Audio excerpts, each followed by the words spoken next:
Rochas Module Strategy Farishabta Nahiran, Statements on Ireland's Forestry Strategy. So, ik tosnu leis an rialtas. Antara. I welcome this opportunity to address you on Ireland's forestry strategy and other forestry matters. I want to emphasise again, the importance of the forestry sector to the Irish economy and the important role of forestry in the delivery of our targets under the Climate Action Plan. I am heartened by the cross-party support for forestry and improving our afforestation rates in the country. Almost every TD in the House has spoken about our need to increase afforestation rates for the benefit of farmers, rural communities and our climate. For various reasons, forestry planting has not been or is not where we want them to be. Afforestation rates have not reached their heyday of the late 90s and early 2000s for a raft of reasons. We have hugely ambitious climate targets with forestry planting at the very centre of these ambitions. As we face into a decade where we will need to reach up to 8,000 hectares of forestry planting each year, our new €1.3 billion forestry programme will be a real game changer as we face into this challenge. We have 11.6% of the country under forestry at the moment, with a target of reaching 18% by 2050. The challenge is great, but our ambition is higher. An ambition with farmers at the very centre of it. This is why the programme for government has committed €1.3 billion to this new forestry programme, with substantially higher payments for farmers. Putting it plainly, farmers will receive premiums for 20 years in the new forestry programme and premiums that are up 66% at that from the previous one.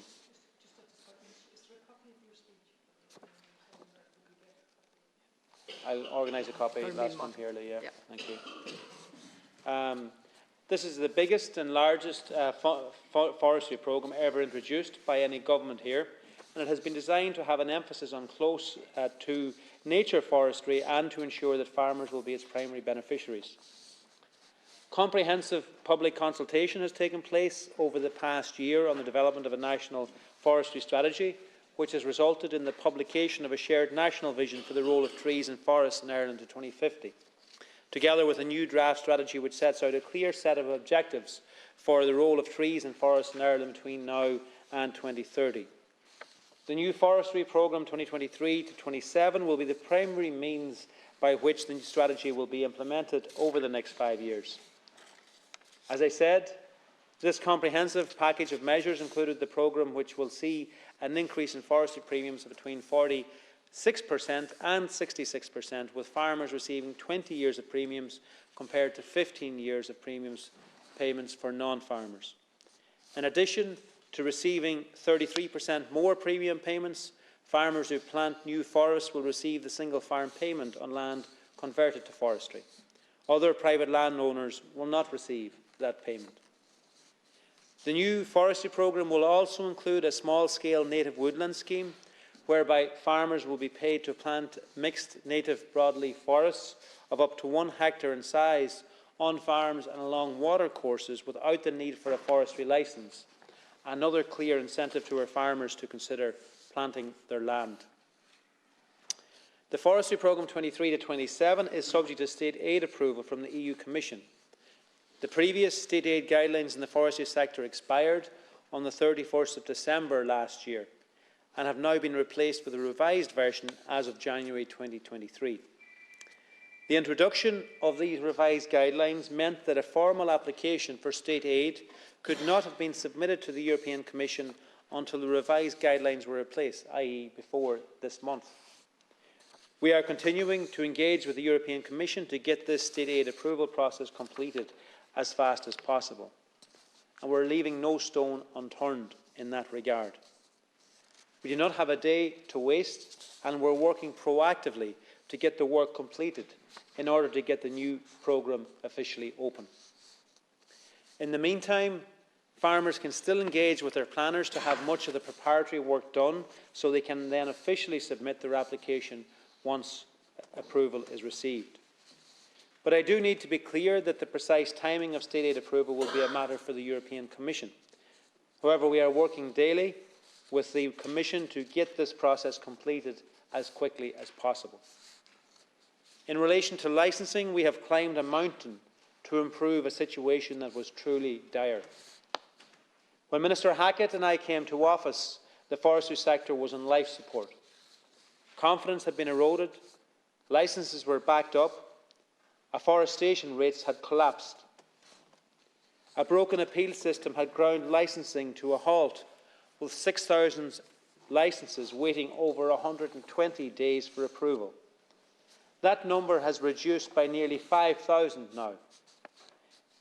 The backlog came as a result of a 2017 court ruling which required significantly more scrutiny on each application, which delayed every single application. Minister Hackett and I, working closely with our department officials, set about to fix that problem.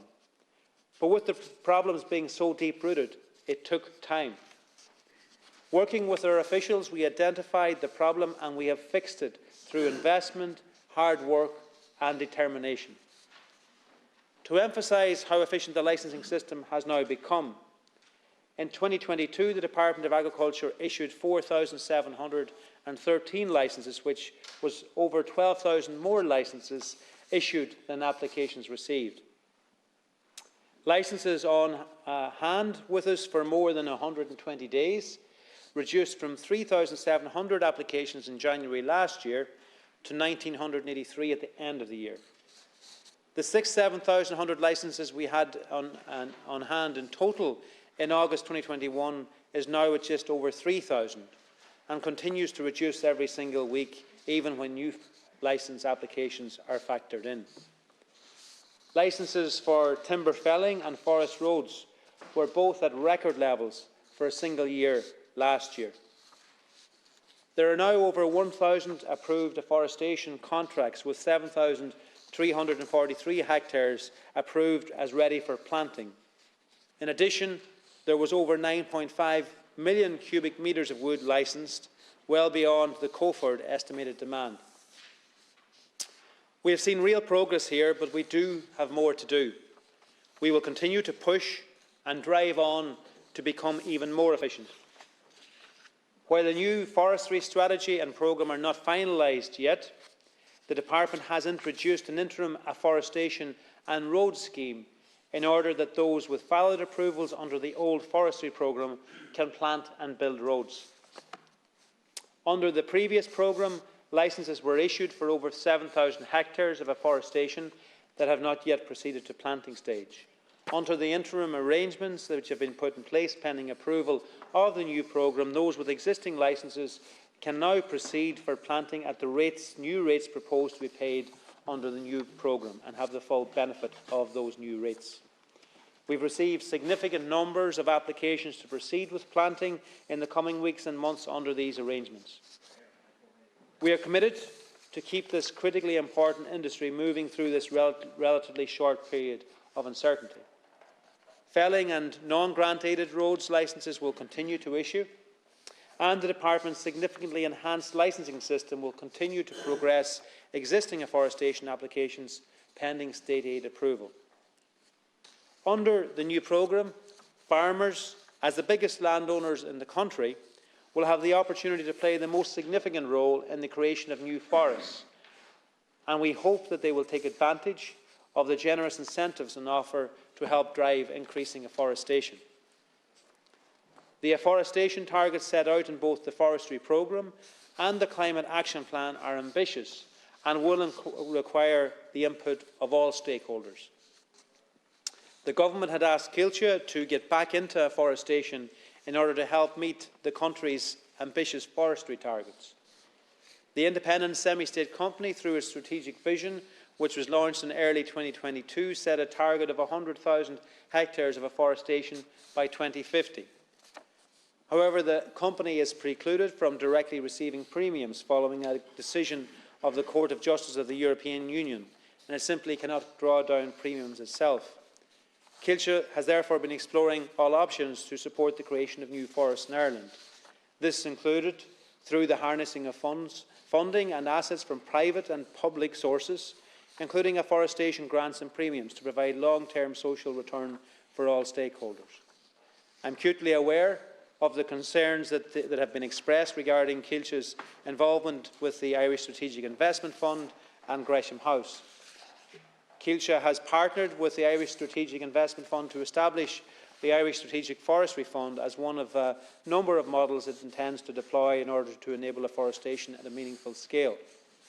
As Minister Hackett and I told the Oireachtas Agriculture Committee last night, and as we are saying here again, the structure of the deal between Kilsha, ISIF and Gresham House is not our preferred option. Our preferred option is for farmers to plant forest on their own land, and that is what we have designed the new forestry programme to achieve. But this fund is an option Kilsha has put in place to help us reach our hugely ambitious forestry targets. The total area of new forest planted through the fund will deliver roughly 3.5% of the 100,000 hectares of new forest Kilsha has committed to enabling between now and 2050.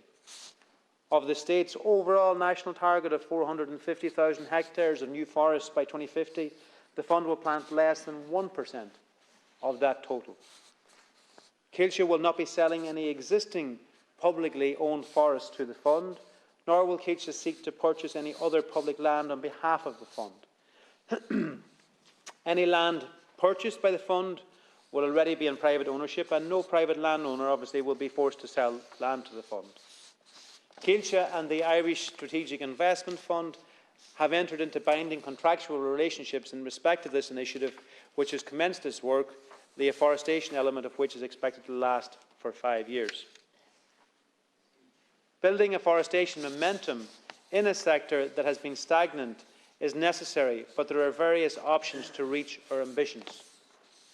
This is why Minister Hackett and I have asked Kilsha to closely examine how they can work more closely with the state as well as farmers and local communities. Again, this type of strategy is not a preferred option for strategic partnerships in the sector. Our preferred option is for farmers to plant trees on their own land, which is what we are incentivising through the new €1.3 billion forestry programme. We want all strategies to be based around working in partnership with farmers to support their ambitions for forestry. But we also must be realistic. For various reasons, forestry plantations are not where we want them to be. Afforestation rates have not reached their heyday of the late 90s and early 2000s for many reasons. We have hugely ambitious climate targets with forestry planting at the very centre of these ambitions. To conclude, at Cion Comhairle, I'll ask Cion Comhairle, our main focus now is on securing EU state aid approval in order to introduce the new programme as quickly as possible. This is a €1.3 billion forestry programme that is focused on the future and not on the past. This is a €1.3 billion forestry programme that is focused on driving economic activity in rural communities across the country.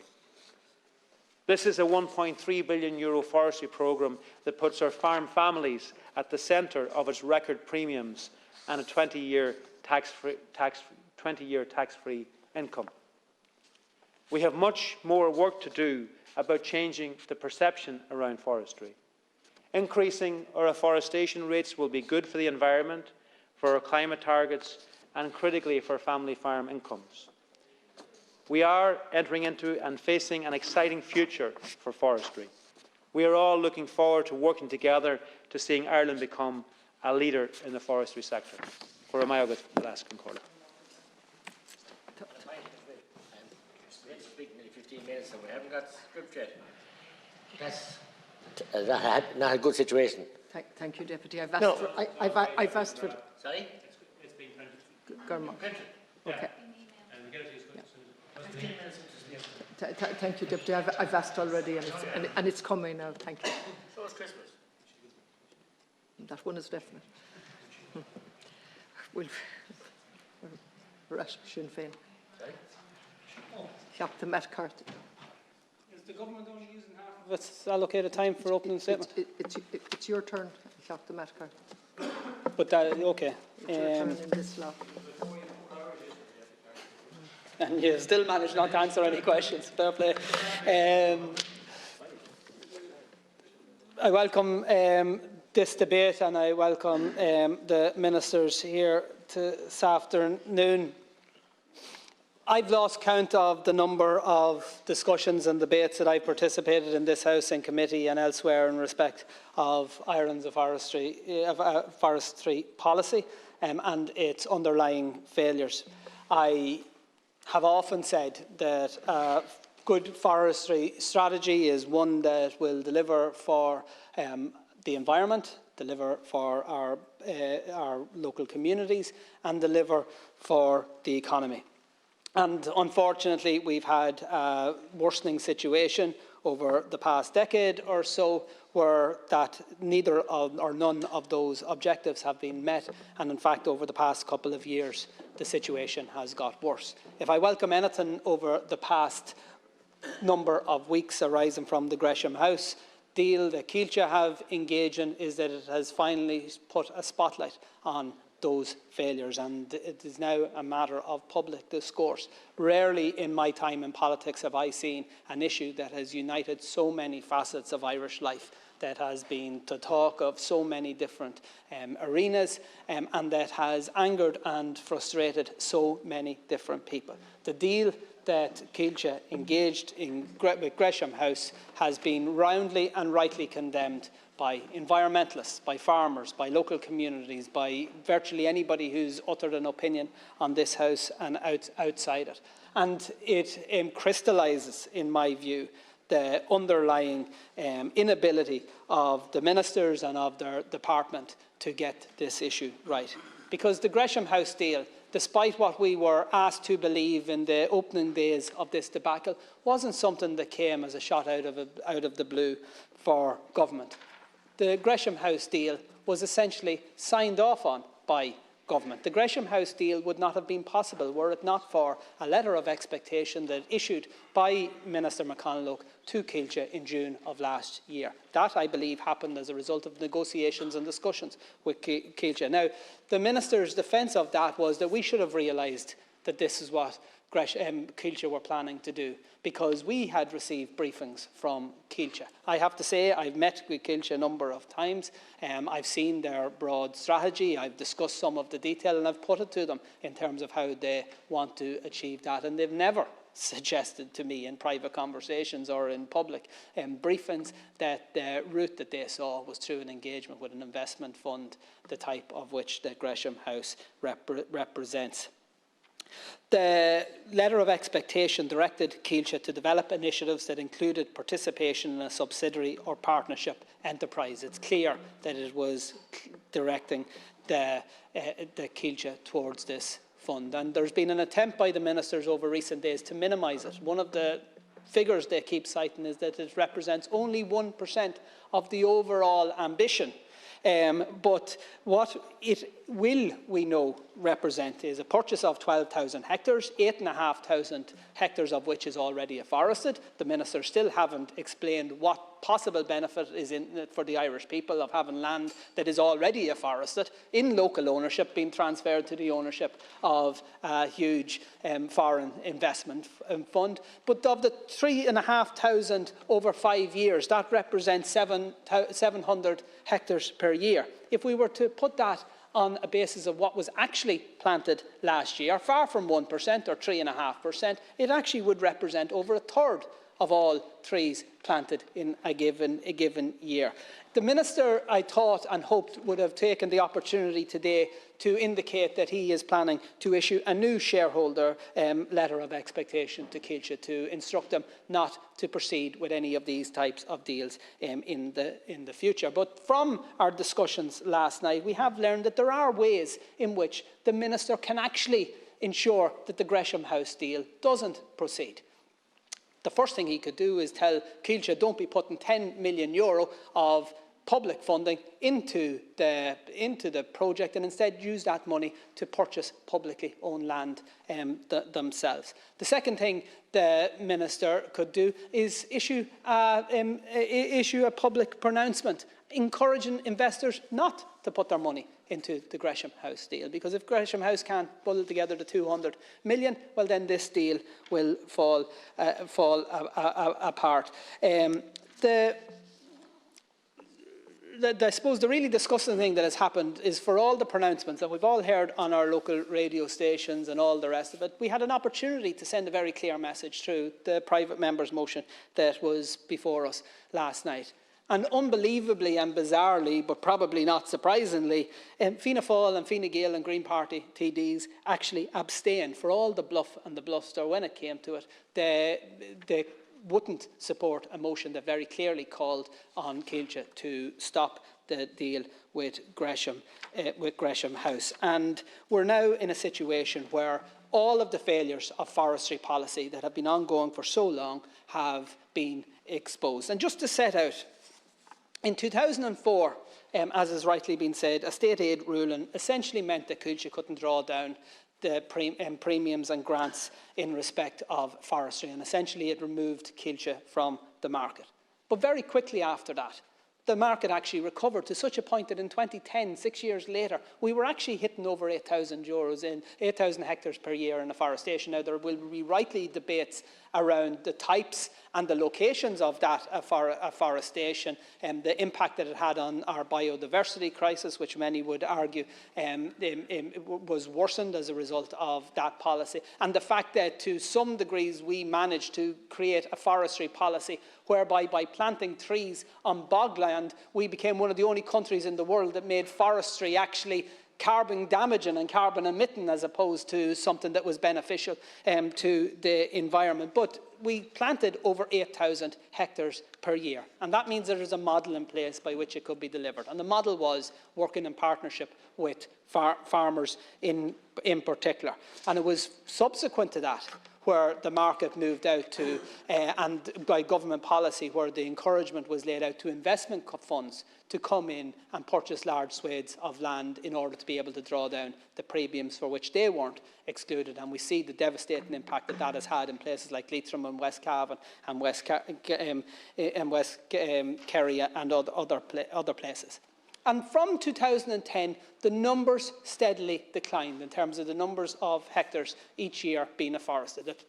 Aside from the fact that we now had these new investment type models coming in on a private basis, the numbers went down up to and including 2017, when the court ruling that the Minister references had a huge impact in terms of the licensing process. So what did government do after that? Well, in 2019, they commissioned the McKinnon report. It was delivered in December of 2019. In January that following year, 2020, the department issues the draft implementation plan of the report. And in November, almost a full year later, they appointed Joe O'Hara to advise on the implementation, and he delivers they delivered the implementation of the McKinnon report in February 2021, whereby Project Woodland was established. And then Project Woodland goes on to commission a series of specific reviews, and I've lost count of the numbers of reviews and reports that the department have actually been carried out. And the Oireachtas Agriculture Committee, not to be outdone, we got involved in the process and commissioned a report. I would safely say that if we were to put all the reports since August 2019 that have been received in relation to forestry on the floor of this Dáil, we would hit that high ceiling. So the problem isn't the lack of resources or a lack of reports or a lack of ideas, it's the lack of political will to actually implement them. And we've known since, aside from the licensing issues, we've known why farmers disengage, because they've actually been quite upfront in telling us. The licensing debacles were an issue. You had this situation whereby farmers who a generation ago planted trees and forests and then came to the point where they were actually felling them, ended up finding themselves with 4 and 5 years delays before the actual felling licences were actually provided. We know that the issue in terms of ash dieback has never been dealt with effectively, whereby farmers, through no fault of their own, arguably through the fault of the department for allowing ash dieback to actually enter into the country in the first place, saw their entire investments completely destroyed.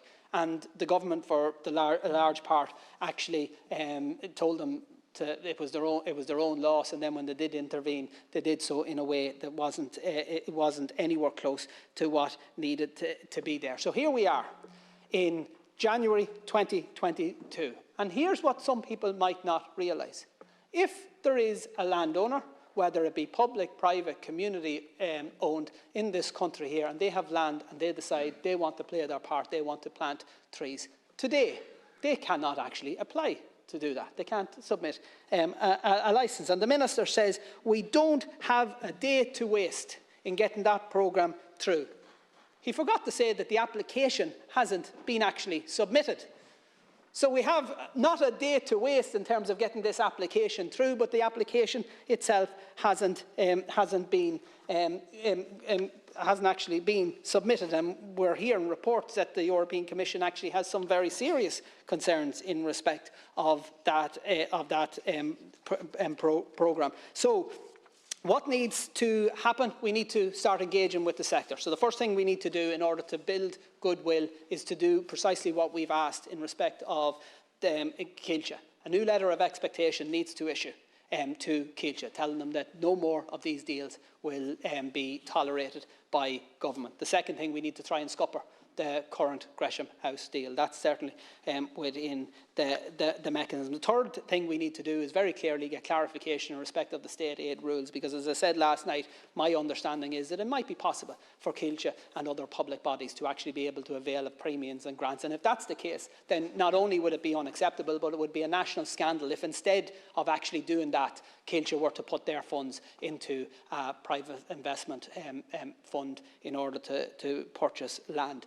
There's an organisation, CIFA, represents upwards of 85% of the forestry sector. Despite being asked several times, the Minister hasn't committed to meeting them. I would have thought that's a good first step. In respect of the licensing programmes, despite what's already been said, there's a target of 100 licences per week, essentially, is what the government have set in terms of achieving. They achieved it in 18 weeks. Last week. It was 19 actually the year before. And while the overall numbers of licences issued did increase, the delays are still in place. I'm running out of time, but I want to just finish on two remarks that the ministers have made in recent days. And I think it goes to the heart of the dichotomy we have and divergence of views. Minister Hackett said this is a hugely exciting time for Irish forestry, and we have designed a forestry programme that will deliver for climate, for biodiversity and for farmers. And Minister McConalogue decided to outflank even his junior minister, because he said we are at the dawn of a brilliant, bright and exciting future of forestry. One forester who rang me last night described the current situation as the darkest hour in Irish forestry in their 25 years in the sector. That's the dichotomy. The difficulty is you're out of touch with the people who we're actually going to need to deliver this programme. We need farmers. You've alienated farmers. We need the forestry sector. You've alienated the forestry sector. We need local communities. You've completely alienated and disengaged local communities from the process. And unless you realise those failures, I fear that you're not going to be able to address them.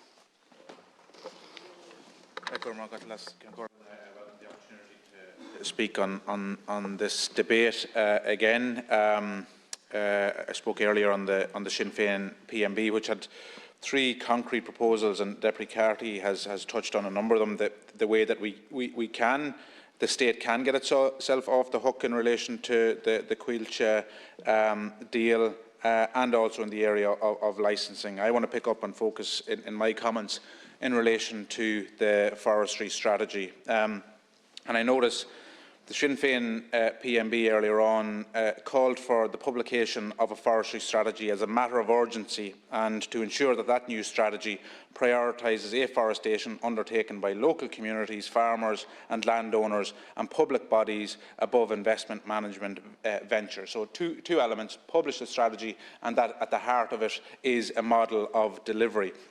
In his responding and concluding remarks, the Minister referred to the government's approach and said, and I quote, "The second part is that we publish our new forestry strategy as soon as possible, and an ambitious one. This is what we will be doing. We are working on finalising that at the moment, and it will be a really good forestry strategy to go with the unprecedented high premium rate that we already announced just before Christmas."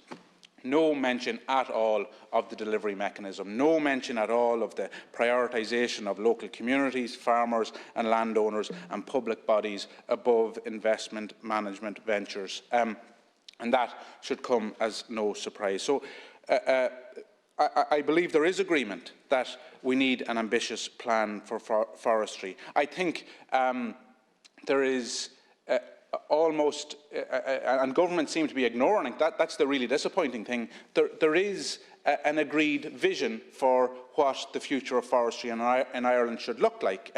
Indeed, the department itself carried out extensive public consultation using, surveys, different deliberative models, stakeholder engagement, and prepared a summary report of the result of that public consultation. So what do the Irish citizenry say when you talk to them about the future of Irish forestry? Well, and there is a wisdom in crowds, as there always is. So in terms of Ireland's ambition for forest creation, they recognise that the current level of forest cover in Ireland is too low, and there's an urgent need for a greater level of ambition.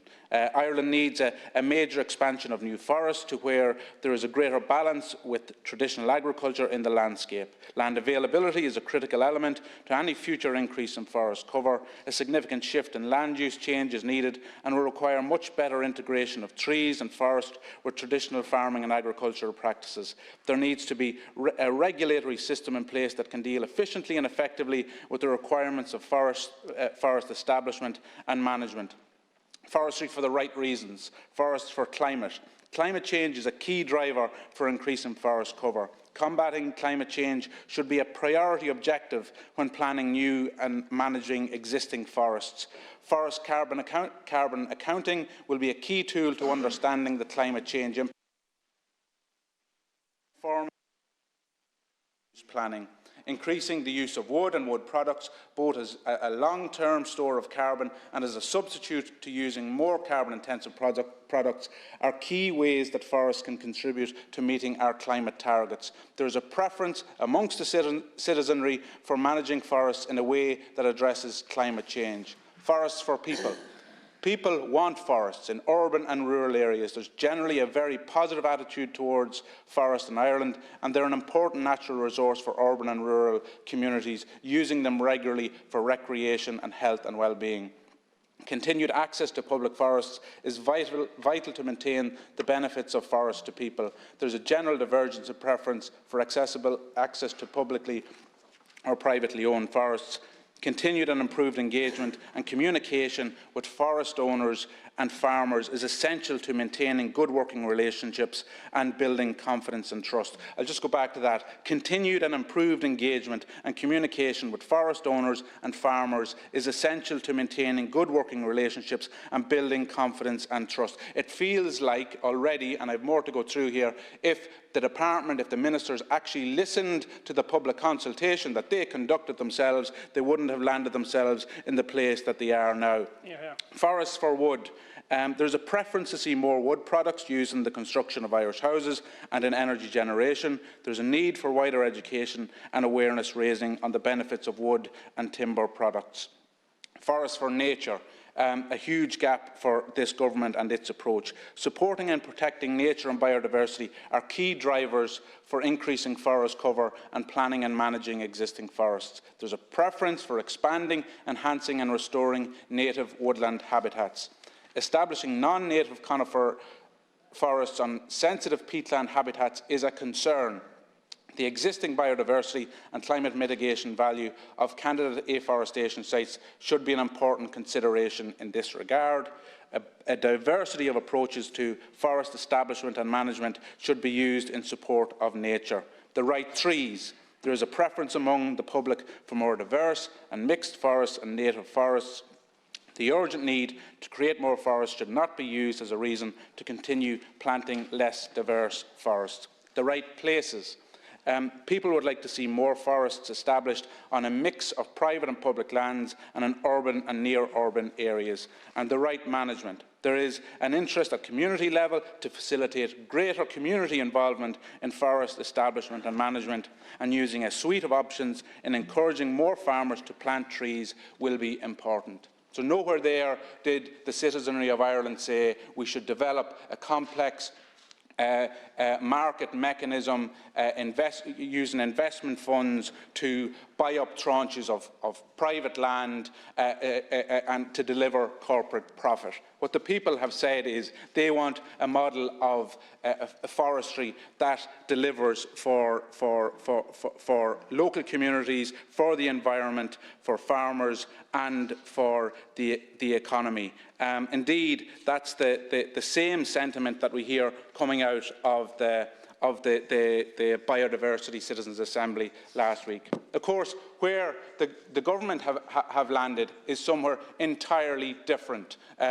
We've heard extensive discussion in relation to the Coillte deal, a bad deal for Ireland, but also we see today in the Examiner reported well by Paul Hosford the deep concerns of the European Commission, specifically the Commission's Directorate-General, in relation to the biodiversity, the nature, the natural element of the government's plan.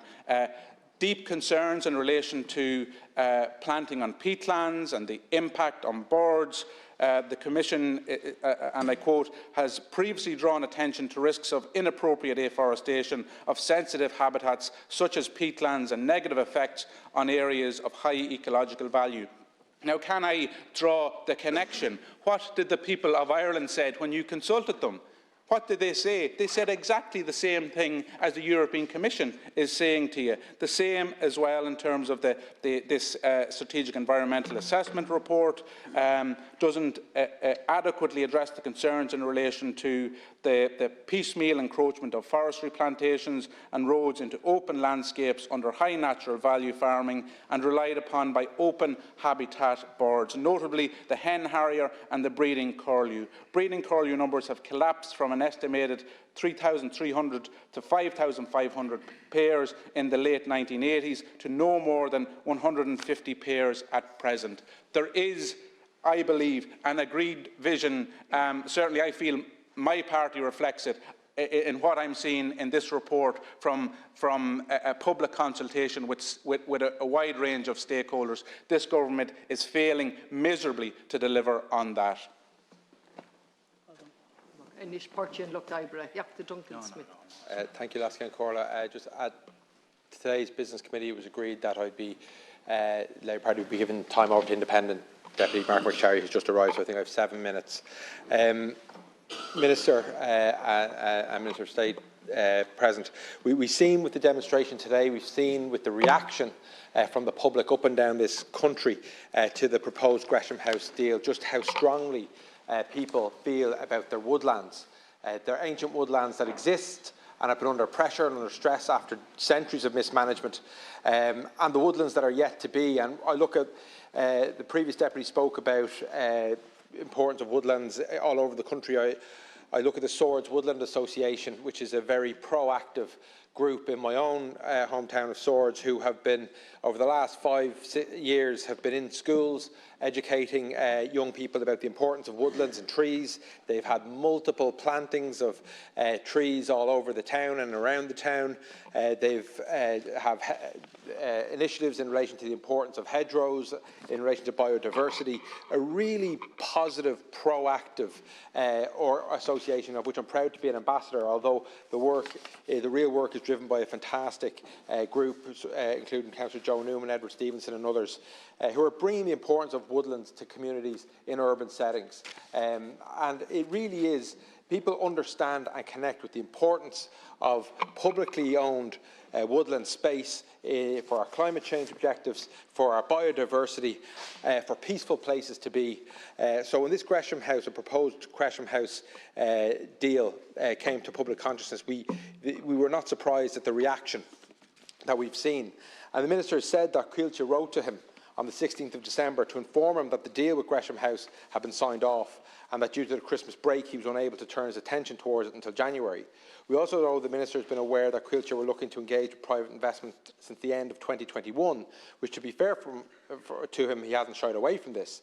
But the nature of this deal didn't sneak up on the Minister or indeed the Government on December 16th. There was no sleepwalking into this. This was something that was coming down the tracks for over a year. We've heard from the Managing Director of Coillte that the Minister had been kept in the loop on this deal in the months leading up to it being signed off. He knew this was in the pipeline and dropped the ball on doing anything to stop it. The Minister has admitted that this is not the preferred way to go, but that begs the question, what is Fianna Fáil's preferred route on this? The Government have had 2 years to look at better alternatives that to most of us here in the House are obvious, quite frankly. But as a result of inaction, we're left with an outrageous deal that, by the Minister's own calculations, is less than preferable. Perhaps it's the Fine Gael influence that's rubbed off on the Minister. This deal does have their fingerprints all over it, and I'm sure they're delighted to finally be getting their wish of privatising forestry after they were blocked by doing so by Pat Rabbitte and the Labour Party on their last attempt almost a decade ago. We have the scars on their back and know exactly how Fine Gael feel about forestry in this country and where they want to go. But it was hoped that the Green Party and Fianna Fáil would be able to stop such a way forward. But this deal has all the hallmarks of what Fine Gael have wanted to do since their New Era document many years ago. We know the EU state aid regulations have prevented Coillte from receiving state grants and premia. In what world is the solution to this to simply hand the money over to a small number of investors, siphoning funds from the public purse into the pockets of investment fund managers based outside the state? Why, in the 2 years that you've been aware that this is the course that Coillte are looking to take, has the Minister not been petitioning the EU to change its rules around state grants? In response to a leader's question from my own party leader, Ivana Bacik, today, Green Party leader, Minister for Climate Change, Eamon Ryan, said that they will go to Europe, for the change. Well, why is it taking so long? Why haven't they been going to Europe already? Why is it in the future? And if it is in the future, when exactly will you be going to make these changes? The case to make is clear. There's a direct correlation between when those rules were introduced in 2003 and a decline of our forest sector. The Government knows that these rules have hampered Coilte's ability to carry out their mandate, and we've heard from Minister Ryan, among others, that the state should be going to the EU to seek a change in these rules. We've heard from Senator Hackett earlier this week that the Government has still not approached Brussels, and again this backs up what Minister Ryan said in response to leaders' questions this afternoon. When you, Minister, learned of Coilte's plans 2 years ago, your first port of call should have been looking for a change in these rules, and again this still hasn't occurred. We accept that a new approach to forestry needs to be taken if we are to meet our targets, but privatisation through the back door is not the solution. Coillte has claimed that it cannot meet the scale of investment required, but the fact remains that it is an extremely profitable enterprise and has the capacity to borrow. It has over €1 billion in net assets. Its 2019 balance sheet showed €58 million in profits, and its 2021 balance sheet showed €119 million in profits. These two profit figures alone would show that to meet the amount of funding that this deal is looking at raising, €200 million, that Coillte would have an ability to service a loan and repay a loan of that amount if the rules allowed. And it would prevent taxpayers' money being siphoned off into a foreign financial house through state grants and premia. But a siphoning off of state funds is exactly what we're seeing here. Coillte are getting into bed with private investment funds whose sole purpose is to generate profits for our investors. What this means in practice is that grants that could have been used by local farmers to develop their own forests on their own land are going to foreign investment fund managers, and profits from the forestation industry that could have been kept in local communities are being exported. The commercial motivation of Gresham House will mean this deal results in as little regard for biodiversity and climate concerns as they can get away with. All the great work that organisations are doing locally, such as the Swords Woodland Association, can only do so much. We need Coillte to be resourced. We need the rules to be in place to ensure that they can meet and indeed smash through the targets, I think was the word that Minister Ryan used this morning. Unfortunately, we don't feel this Government is going in this direction, and we have great fears about the future of our forestation industry. Thank you. Thanks, Saskia Corla. Minister, I attended last night as much of the meeting as I could. I know it was very long, and not being a member of the committee, I couldn't wait long enough to get in. It went on so late. You said it's not the government's preferred option. I appreciate that. You also said that binding contractual arrangements have been entered into. And my issue with this, the first issue that I have with it is the autopilot approach that consecutive governments and various ministers take to our semi-state sector.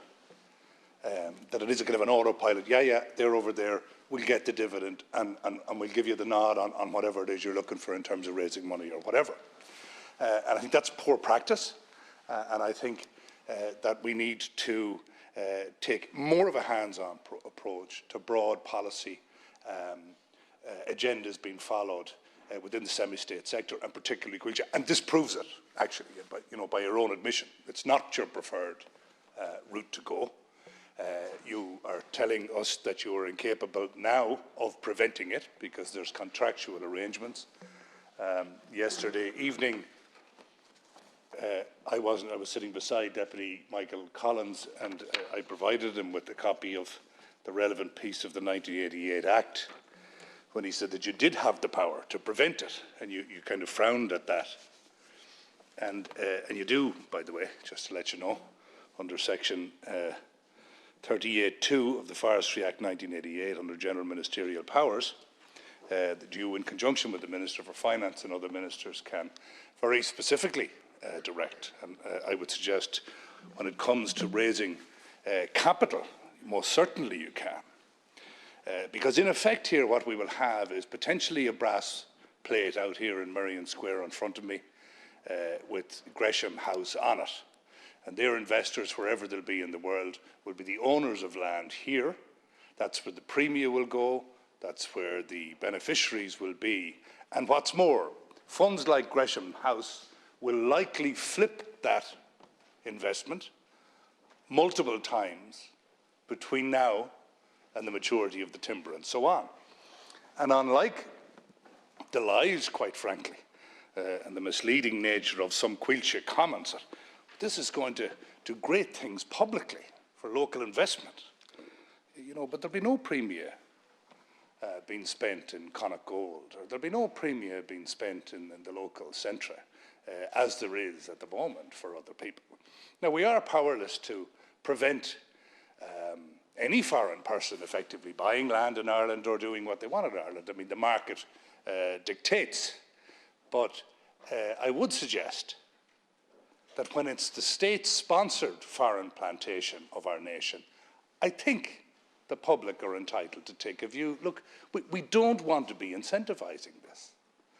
And if there was market failure, if there wasn't a robust competitive market for the purchase of land and planting, and you acknowledge yourself the serious difficulties over recent years that we're making progress on in terms of backlog on felling and planting licences, there's no issue with money. On January 5th, we managed, and I'm just finishing last Cancora, on January 5th, we raised $3.5 billion in the markets, the NTMA did, for green bonds, for example.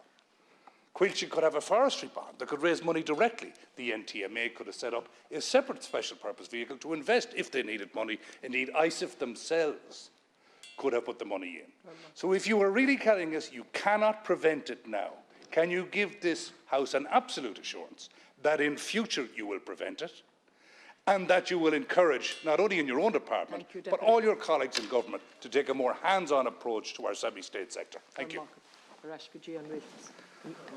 Las Concora, I'm sharing with Deputy Matthews, and I welcome the opportunity to address the House on Ireland's new forestry strategy. I'd like to begin by commending my colleague Minister Pippa Hackett for her Trojan work in securing an unprecedented €1.3 billion to execute this key pillar of Ireland's climate action plan over the next 5 years, and to Minister McConlough for his leadership in this role too.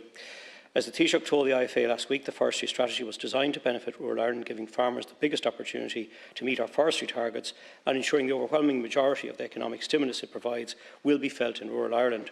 As a rural TD representing a constituency with a proud agricultural tradition, it is particularly important to me that farmers are at the heart of Ireland's response to the climate and biodiversity challenge. They own and manage 2/3 of our land, so it's our responsibility as politicians to ensure that they are empowered and equipped to lead. There are also benefits in the forestry strategy for nature, and I particularly welcome the provisions to substantially expand the native woodland cover, ensure more diverse species mixes, address legacy impacts, restore our forested peatlands and support closer to nature forest management. We will have a job of work to do across government to ensure robust ecological assessment procedures to safeguard habitats and species of ecological importance, like the freshwater pearl mussel, marsh fritillary butterfly, red-listed bird species, species-rich semi-natural grasslands and other high nature value farmland areas, particularly in relation to native tree area scheme. And I know this is at the forefront of Minister Hackett's mind. When we think of forests, what do we think of? Stands of healthy conifers that would be felled for valuable sawlog to support the rural economy and national housing targets. Beautiful non-native beech and bluebell woodlands that were established centuries ago on old estates that we now enjoy for walks with our families. Or the soggy, biodiversity-rich temperate rainforests dripping in mosses and liverworts that might naturally occur on large swathes of our island. I argue that we should think of all three. We should not forget about the other forests either. The island of low-yield cast timbers on peat soils on the western seaboard, many of which are uneconomic to extract. The ancient and long-established woodlands that are dying in slow motion, choked by invasive rhododendron and laurel that crowds out the next generations of trees. The dense monocultures of conifers and that exclude both light and communities. The bare hillsides that might regenerate on their own through a succession of grasses, bushes and shrubs to natural woodland were they not relentlessly grazed. Social and economic policies of the past, which were undertaken for good and valid reasons at the time, left us a difficult legacy when it comes to forestry. The decision to ensure that the nation's strategic timber resource never competed with agriculture and so confined forests to the productively poorer lands was made in the shadows of the Great Hunger. The planting efforts on vast peatlands and of the West in the 1970s and 80s provided desperately needed rural employment for so many and the only alternative to emigration. The intensification of agriculture that overwhelmed wooded field corners and tall, thick hedgerows transformed the fortunes of many farmers. And the planting of felling protocols of more recent decades pursued maximum economic productivity in the regions left behind, often to the detriment of environmental or social productivity.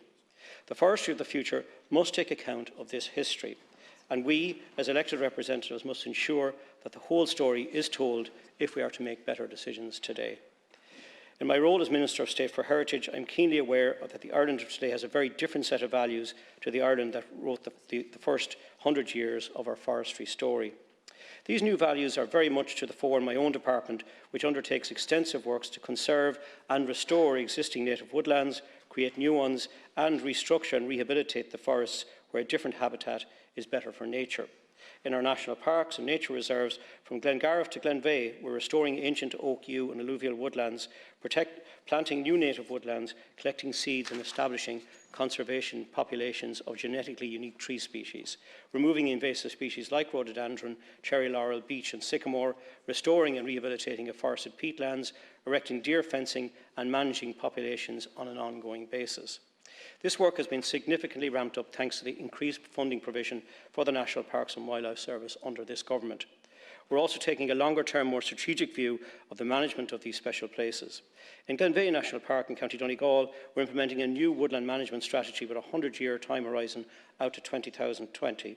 In Killarney National Park in County Kerry, we've just published a 30-year review of the vegetation change in permanent native woodlands, the findings of which will inform future management, including the new rhododendron management plan, which is currently being finalised. In Wicklow Mountains National Park, a new deer management plan is expected to be completed later this year. And at Boyle-Neffin National Park, we're at the beginning of a major ecological restoration project to bring a former conifer plantation back to healthy peatland, native woodland and riparian habitat, where natural processes are the driver of change.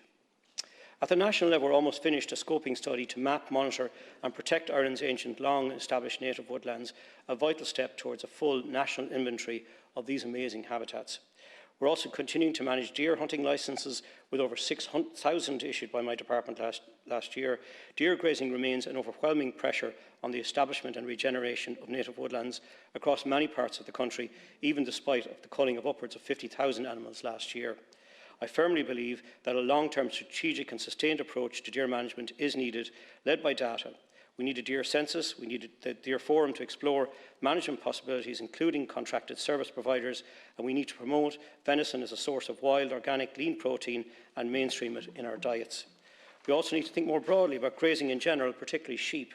Conservation grazing has a role to play in the management of our uplands, but what we have right now is not working for nature, water, climate or people, and we do need to rethink it. Invasive plants like rhododendron and cherry laurel also present significant challenges, and again, I believe that a major program of work based on sound science and best practice and managed strategically on a site-specific basis needs to be undertaken. Communities can play a vital role in this work, and we've seen fantastic examples across the country of people coming together to support nature. An inspiring one is a group of farmers who, through their participation in the Rural Social Scheme, are removing rhododendron from Bohora catchment in County Mayo, and I'd like to see a lot more of this take place. It's clear to me that we need to be big thinking and even bigger action. The next 5 years in particular will be crucial. The European Commission's new nature restoration law proposal is focusing minds on the challenge ahead and the implications for all habitats and sectors, including woodlands and forestry, and is starting to become clear. Early analysis suggests that we'll need to establish around 1,300 hectares of sessile oak woods and about 500 hectares of alluvial forest every year to achieve the 2030 targets. This goes well beyond the scope of the new forestry strategy, and while the role of Quilta has been much discussed in this House in recent weeks, a key question is yet to be asked. Is there not potential for Quilta to ring-fence a portion of the profits it returns to the state for creation of permanent native woodland in support of the nature restoration law? I'd like to see this explored. Speaking in the Chamber earlier today, Minister Ryan signalled his intention to look at the mandate of Quilta. Last month I wrote an op-ed setting out my hope that we would be able to remove fences that corral nature into so-called safe places within my lifetime. If we are to achieve that, or even move towards it, we need a clear sense of who and what our forests are for, where they should be and where they shouldn't be, and a sustained, targeted focus on how they are managed into the next 100 years. Thank you, Laska Hurlock. I'd also too like to join Minister Noonan in thanking and acknowledging the massive investment secured by Minister McConalogue and Minister Hackett in our forestry plan. Some of the facts and figures that have gone out here, I think, have been very misleading on the investment opportunity with the Gresham House Fund, and it's important to put in context the government policy is to establish about 450,000 hectares of land into forests by 2050, and Quilta will manage about 100,000 hectares of that. This investment that we're talking about equates to about 3,500 hectares of land, and not the 50,000 hectares that's been widely reported. That's gross misrepresentation of the facts. The use of the term vulture fund, I think, is misleading as well, because there's no distress sales here. Anyone can buy land, anyone can sell land, anybody can plant trees, anybody can invest in this opportunity. And I think it's just, we need to get those facts out there. But if we look at the setup of Quilta, it was something that we did wish to address, and I think it is something, this does give us the opportunity, it's highlighted the need maybe to address the mandate of Quilta and establish a new mandate for Quilta which will deliver multiple benefits, including environmental and community objectives, as well as the production of high quality timber, and retain the commercial forests of Quilta in public ownership. Currently, Quilta has a vision over the next 30 years to go to a 50-50 split in developing forests for nature and forests for wood, which is a huge improvement over the 80-20 split that we see there at the moment, and I think it should happen faster. And I think one of the difficulties is with Quilta, it's a commercial entity, but it doesn't retain the profits from its commercial venture. My understanding is it goes back to the state. So we have a commercial state entity, agency. They're also prohibited, they can't go for the government grants because that would run foul of state aid decisions. So I think if we are to look at the remit of Quilta and how we can improve things, and we're all in agreement here, we need to plant more forests. I don't think anybody would disagree with that.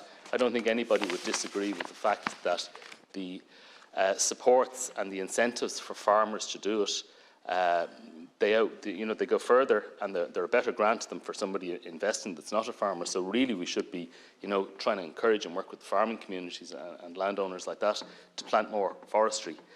But I think if Quilta were allowed to maintain its return and reinvest its profit back into forestry in Ireland, we'd likely need less of outside investors. And it's important to remember we're always going to need outside and private investment in much of what we do in this country. In terms of housing, for example, like we've the annual investment public purse of about over €4 billion, but the total per year is probably somewhere in around €12 billion. So it's always going to need that type of private investment.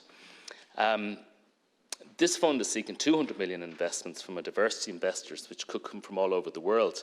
And it's not a quick buck, it's not a quick return. I've heard people say this is going to inflate the land prices and people are going to come in and make a a quick killing on this. I mean, you're talking about investment in something that isn't going to be harvested for, what, 30, 40 years maybe. There is the grants over the, as that timber is growing, but that will go back into managing it. The return on this is the timber that's produced at the end of it. And really, I would like to see that timber being produced by Coillte as commercially, but public lands, and that return going back to the state. We need a lot more timber in this country. We're talking about construction of somewhere up to 40,000 houses per year. Figure changes from time to time, but say we're looking at somewhere between 35 to 40,000. If we build all them in concrete, covered this really in Housing Committee recently, if we try to build all that in concrete, we way overshoot our climate targets, our carbon targets. So we've got to have a lot more timber frame construction, move into these modern methods of construction. And in order to do that, we have the raw material growing here. We know that that softwood, that spruce, can be used, cross-laminate timber. It can be manufactured into that. We can build much higher than the 2 to 3 story that we currently have in regulations around the world. They're going to 12 and 14 story. That's where we need to be aiming for. That's what we need to be using the timber for. We need to plant a lot more forests to do that. We've failed, but I think this investment opportunity, it represents 1%, less than 1% of where we have to go with government policy by 2050 to achieve 450,000 hectares of new forest. So I would prefer to see it if it was Irish investors, Irish landowners, keeping it in the country, but we do have to rely on investment from time to time. But I think it's been grossly misreported, and I'm glad to be able to put some facts on the record here. Gurmalgat Lasker Hurlik. Social Democrats. Whitmore. Thank you very much, Lasker Corla. This government, when it talks about forestry, biodiversity, our environment, it says all the right things. It says all the things that people and our communities want to hear. We have the Taoiseach talking now about rewilding land. We have the Taoiseach talking about turning the tide on climate change and biodiversity loss and leaving the planet to the next generation in a better condition than we inherited it. We hear Minister Noonan's and his evocative descriptions of forestry and what Ireland could be and should be. But the reality is that whilst all the talk is there, your actions say very, very different things. And what we've seen over the last couple of weeks between with the Coillte deal coming into the public arena is the complete hypocrisy of this government being exposed when it comes to forestry, biodiversity, rural communities and just transition. And it actually isn't just the Coillte deal. There is also the matter of the EU letter that is currently now online. And that scathing criticism of this government and this government's approach to forestry and biodiversity.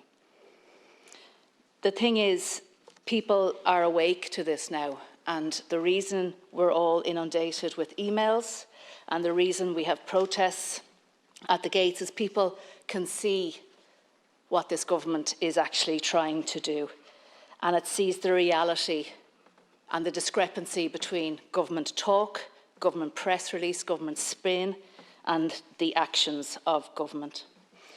And Minister, I would ask that you listen to those voices, because it's not often in this chamber that we hear politicians from across the entire spectrum saying the same thing, where we have environmental groups saying the same thing, where we have farming organisations saying the same thing. That does not happen often. And I think that in itself should be ringing enough alarm bells with you, for you and Minister Hackett to say, OK, we actually need to stop this deal, because the community isn't right with this. We had the Biodiversity Assembly saying the same thing. So it isn't just one voice, one sector, one interest group. It is everybody is singing the same sheet, except for the international investors who will be making their profits from this deal. It is a bad deal. It's a bad deal for the public purse, it's a bad deal for biodiversity, and it is a bad deal for rural communities. And it is the absolute opposite of a just transition. A just transition should be where government is supporting rural communities to make the changes that we will require of them in order to meet our climate targets and improve our biodiversity.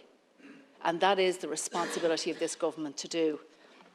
And again, this is another area where government repeatedly talks up their actions. But this is not just transition, because actually what this Coillte deal is doing is it is pitting international investors with very, very deep pockets that are being subsidised by the state. It is pitting them against rural communities. And that is not how we want to meet our climate targets. Our climate targets are very important, but it is also incredibly important is how we get there, how we reach those targets. And if we're leaving large swathes of our communities and our residents behind, that is going to leave a very destabilised and unfair and inequitable society behind us. What I find interesting is, Minister, you have said that this deal between Coillte and Gresham House is not the government's preferred option. We've heard from other members of the Green Party that they would prefer also that it is the state investing in this forestry and that we don't have to go out to the private sector to do it. And I must say, I have, over the last few weeks, it seemed very handy that Coillte has been there to be the one that you're saying, well, look, it's not us. This is actually Coillte. This has nothing to do with us. We didn't know about it. We weren't sure what was happening. This is their baby. But the reality is Coillte was set up by government with a very specific mandate, and they're performing to that mandate. It is the government's responsibility to work out whether or not that mandate is in the public interest and whether that mandate represents what we need now in light of our climate and biodiversity crises. And it is clear that it is not. And again, we've heard from the Green Party that, maybe we should be looking at the mandate of Coillte. But with regards to this deal, has that horse bolted? Are you too late in actually reforming Coillte to prevent this model where profits are going out of the country, where actually the heavy lifting is being done by a state entity? Coillte are the ones who will find the land, plant it up, manage the land, and we'll have international investors who will be subsidised to receive those profits in 20, 30, 40 years' time. And the question is, why isn't the government the one to make that investment? Because if it is financially viable and financially attractive enough for an international investor to do it, surely it's also financially attractive for the state to do it. And we have heard repeatedly about how there is 5 billion surplus this year. So why isn't the government using some of that 5 billion surplus? So we don't have to go to international investors, that we keep control of our own natural resources. Because surely at this stage, if we haven't learned that Irish natural resources should remain within the management of the Irish state, have we not learned that lesson yet? Because what you're actually doing now is you are cementing in a model that will be there forever and a day. It will impact generations to come. And that is not in the best interests. I do also want to talk about the letter that the EU has allegedly sent to the Department of Agriculture in relation to the forestry strategy. And I think it is a damning letter, and it completely undermines much of the discussion we've had today from the government benches about the benefits of this forestry strategy, what it's going to do for our environment, all the improvements that we're seeing. Because actually what this letter is saying is that they have serious concerns that have been repeatedly raised with this government, serious concerns about the forestry programme, about the risks of inappropriate afforestation of sensitive habitats such as peatlands, the risks and the impacts of areas on high ecological value, including landscapes important for hen harrier and the curlew. And I do want to point out the curlew, it is estimated, will be extinct within 10 years. We are now down to 105 breeding pairs. And that is on your watch. And you have been repeatedly warned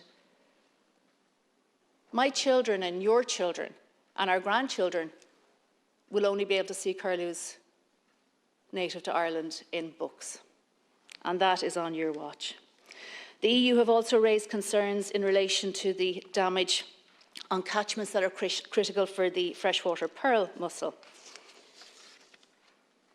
about the fact that peatlands are deemed suitable for planting if they are less than 50 centimetres in depth, the effects that afforestation are having on rare grassland habitats. This is a scathing letter, but it is a very clear assessment of not only our past forestry policies, but also the forestry policies that you are now proposing. And there are questions about whether or not the state aid that you have spoken about earlier will be available to us if we are not meeting these environmental considerations and concerns of the EU. They do also talk about the issue of public participation and the level of fees and the changes in that and how that impacts on people's rights under our house. So this is an absolutely scathing assessment of the government. And whilst we do get a lot of, as I said, spin and PR, 3 million funding for this, 10 million funding for this, what you're failing to do, you are failing to put in the systems changes that are required. We cannot address our climate and biodiversity crises with a shallow approach. We need to make significant changes in how government thinks about these things. And the unfortunate reality is that we have Fine Gael, Fianna Fáil, and now the Greens, whose compass is continually tracking towards corporate profits when it comes to climate action, environment, forestry. So what we seem to have is a green-tinted government, but not one that's actually making the changes that we need to see.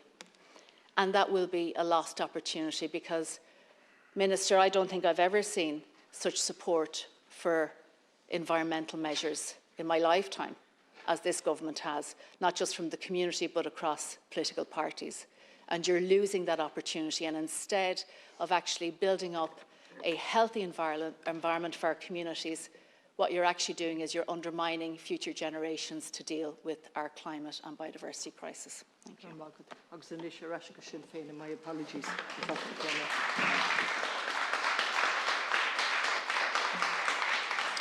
Thank you. Moving on, Dr. Cronin, again, my apologies, you should have been in first. Last Count Corlin, there was no need for the clap. No, well said to my colleague on the Climate Committee. Minister, I can't speak about our forestry strategy without addressing the issue of Culture and what my comrade Jonathan McCarthy raised here in the Dáil on Tuesday. It's not often that I'm speechless, but I was glad that I had a couple of days before I got to speak on this issue.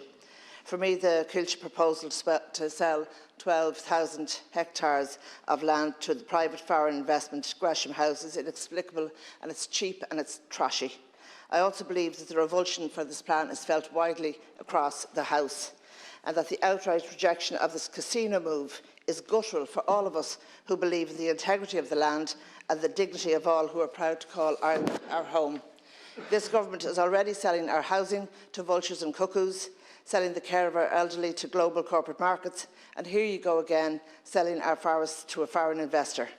Matt Carthy read the response to a PQ where it said the government had issued a letter of shareholder execution to Culture to include partnership of participatory enterprises on the 2nd of June 2022, 8 months ago. So you knew all along. You knew and you did nothing.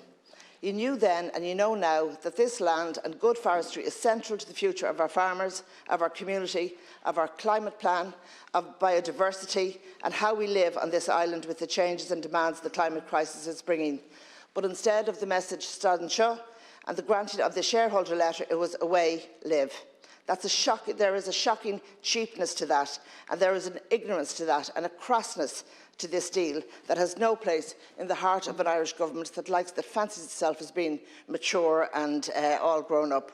Are you having a laugh? It has the mortifying feel for me of the gone-bean man selling what is priceless for a few coloured beans, so brazen and cheap. It displays the old-fashioned, dangerous and damaging thinking that places humans as separate from the land and nature as opposed to our being part of it.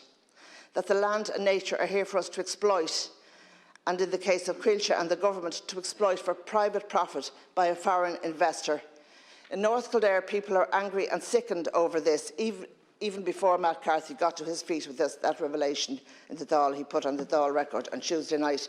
I was already inundated with emails from constituents in North Kildare disgusted by this, and many of them told me they had voted Green. Because pimping out our land, prostituting it to a foreign investor for their private profit was not only horrifying and nonsensical, but it was also downright disrespectful and unpatriotic. Because they know that this is land that we need for our small farmers, our family farmers and our local communities. Because they know that good forestry, not the cheap, splintered, industrial monoculture wasteland of Sitka spruce, is what we need is indigenous forests we need for our people, for our climate and for our diversity into the future. And because they know that good forestry, healthy forestry, brings the community into its shelter and it doesn't leave them living in its shadow. We already bear the historical, societal and inherited psychological scars of the stripping of our ancient woodland by a foreign power. Minister Ryan would do well to realise that was the reason why we have no wolves in the first place. Mac Tira, the son of the land, lost to exploitation of our oak forests so the British Empire could build its navy to exploit other lands, other communities at the far end of the earth. I heard your colleague on the radio last night saying that this wasn't the repetition of the situation that has inspired the song Cad the Éanamh Fast Gan Imid, Thá Ger na Coillte lower. But you could tell that to the hundreds of senders of emails that are coming into us. This has really touched a nerve with Irish people. This has touched a nerve with the people of Ireland, and you really would want to get to listen to them. And it's affected people. I've been getting emails from people, urban and rural, and they're united on this. For centuries, the stripping of our land is to be done by a financial power that we're gifting this to Gresham, as per your letter. Well-being in forestry is essential, and there will be no well-being if this cheapening of our land and our people for this incentivisation of vast private profit pushes the price of land out of the reach of local farmers. It would be perverse if it did, and it will. It would not reflect the values people have and the concerns people have about how we live together with equality and the just transition for the future. I'm calling on you, Minister, to get on with publishing your new forestry strategy. I don't know if you attended the Save Our Forests, Save Our Land protest earlier, but they want investors out, nature in, hedgerows, not hedge funds, and to clear, you have to clear the remaining forestry licensing backlogs and continue processing new licence applications within a reasonable time frame, and implementing the McKinnon and the subsequent reports must be central to future action. I'd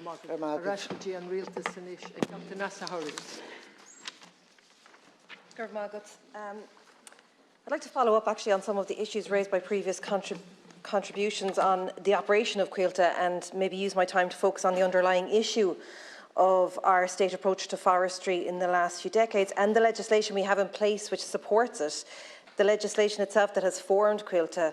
We know that forestry can be a viable and important commercial sector, but we now know that also our forests are a vital source of climate mitigation for this country.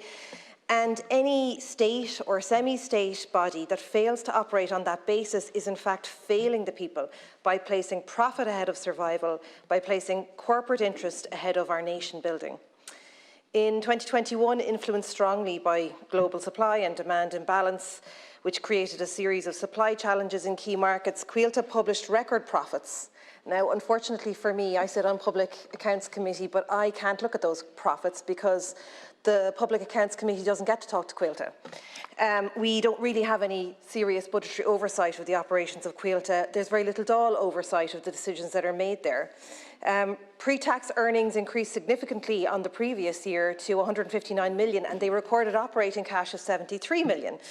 Their revenue earned in 2021 is 422 million, up from 285 in 2020. These are huge numbers. But in fact, Coillte as a body for forestry in this country could be seen as a failure. It's no longer fit for purpose, and it should be either wound down or fundamentally reformed. The problem we have is this. The deal with Gresham House, in fact, fulfills the terms of reference in the legislation for Coillte. It's a deal based on profit above all other concerns. The legislation for Coillte sets out the following parameters for its operation: to carry on the business of forestry and related activities on a commercial basis and in accordance with efficient silvicultural practices, to establish and carry on woodland industries, to participate with others in forestry and related activities consistent with its objects, designed to enhance the effective and profitable operation of the company, and to utilise and manage the resources available to it in a manner consistent with the above objectives. So the language there is the commercial basis, woodland industries, profitable operation. In considering the deal made between Coillte and Gresham House announced this month, I've had cause to review the approaches of other countries in the development of their own forestry sectors. And I have to say that was really an eye-opening experience. There are very few comparable examples of a body like Coillte in other countries, whether you look just to the EU or outside the EU.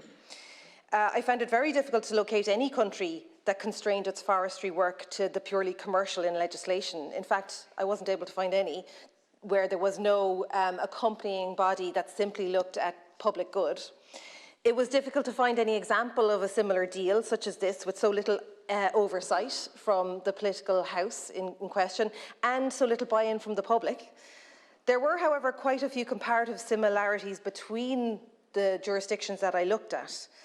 Most EU countries and regions where forestry is successful and is growing, both as a commercial sector and as part of their climate strategies, have lots of things in common, both within the EU again and places like Canada, for example. They have broadly aligned approaches. And it is worth kind of outlining what those approaches tend to be. So, for one thing, they tend to identify that a nation's forests, those that exist now or those that are planned for, are a key natural resource. They tend to identify that natural resources are a public good and that the public, where possible, should retain ownership of them. They identify that the forestry sector is inextricable from our climate commitments, and therefore environment and biodiversity considerations must be part of every single piece of decision-making, whether that be finance, whether that be biodiversity, whether that be land management. And they identify that almost all the forestry bodies, personally, that I looked at anyway, they took what was very interesting for Ireland, a regional approach. So, of course, you have the examples like Canada, where they took a federalised approach and then broke that down within their federal limits. But even in smaller countries, you can look at Slovenia, for example, places within the EU, they have strong local government. That local government has a huge impact on decision-making within forestry. It's not a centralised system. It's not a body that lives, in the capital city and is decided upon. It's something that is developed with local people, with local communities and with local authorities and overseen by them. I don't think anyone in this debate is proposing that commercial forestry, where it is developed and led by sustainable practices such as continuous cover and native planting, should be excluded from our state objectives. To the contrary, as somebody coming from the construction sector, the supply of a renewable building material could only be in Ireland's interests, as we currently underutilise timber in the Irish construction sector. However, the narrow focus of Coillte on commercial benefit, and indeed the legislative underpinning for Coillte, does not meet with our current climate or commercial demands of the 21st century. As I said, Coillte is doing what it says on the tin. It is operating for profit. It is imperative that Coillte is removed or reformed to align with the principles of climate neutrality, and while we recognise the importance of natural capital, that we do not seek to reduce our investment in our nation's forests as an exercise in accounting. Forestry can and will provide significant income to the state through timber production, but it's also a pillar element in the fight to improve biodiversity, a means of capturing carbon, a space for health and well-being, and a vital habitat for our wildlife. Forests are absolutely vital for the future of our planet, and they improve the health and well-being of everyone. And with careful planning and expert management, our forests can and will continue to thrive and be a significant amount of our land mass. It's imperative that we listen to the recommendations of the Citizens' Assembly on biodiversity and implement their recommendation that we consider the position of Cuilta. And I would also ask the Minister to consider that he now unpick the Gresham House deal by dissolving Cuilta as a matter of urgency. If it is less than 1% of our land, then we don't need this deal. It's not significant.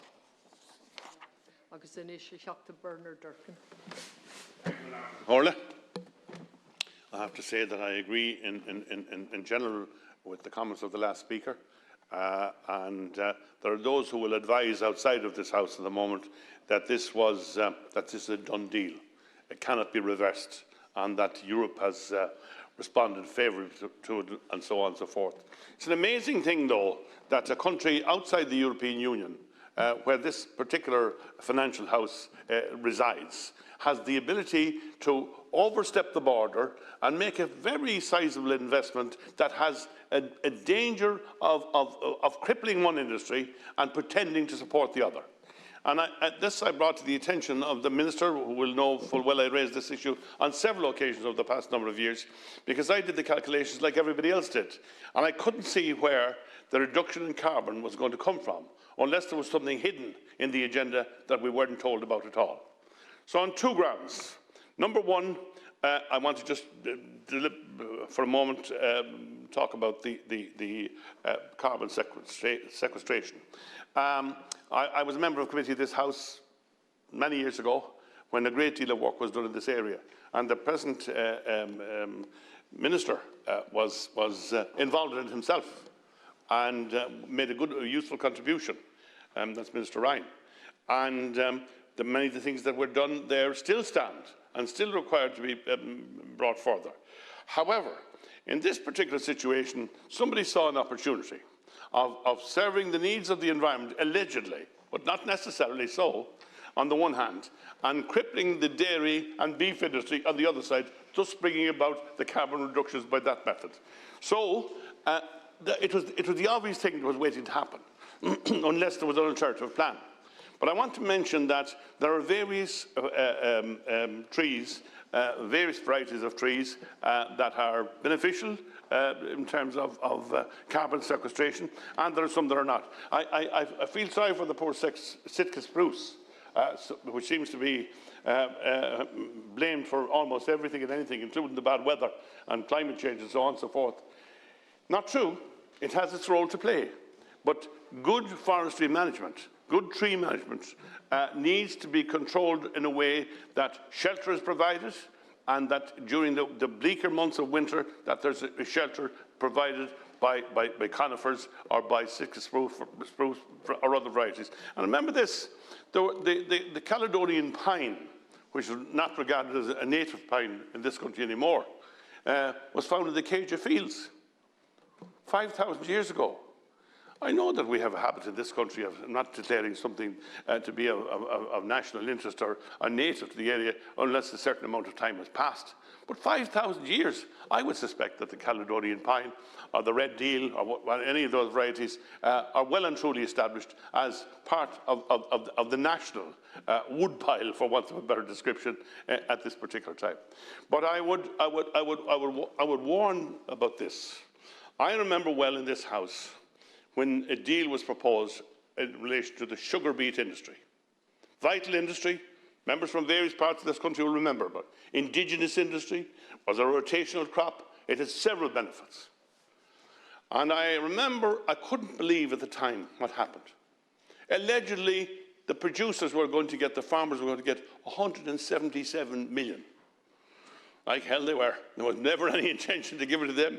And the speed with which the sugar factories were dismembered and exported for scrap was amazing. Amazing what could be done when the will was there to do it. It was wrong. It was wrong and has been proven to be wrong. And that this particular proposal has a similar smack. And it is this. The intentions can be justified on paper. But in reality, the damage to be done, and is likely to be done, as a result of this particular proposal is huge.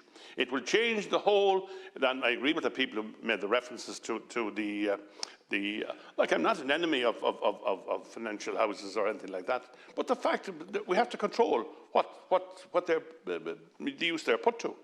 And we had the governor of the central bank before the finance committee yesterday, and he was frank, and it was limited, the degree to which he could, if at all, intervene. And for those who say that this is a done deal, it can't be reversed, not true. Not so. Not so. A sovereign state has the right at any time to change its mind for whatever reason, and in the face of evidence emerging. So what I would say to the Minister is not a criticism. I don't speak this lightly. I don't accept the arguments that are put forward in its favour. I think it is a thin end of the wedge. It is something that will grow and grow, will get bigger and bigger, and we will eventually be owned by somebody from outside, not only outside the country, but outside the European Union. An extraordinary situation altogether. I've never seen anything like it.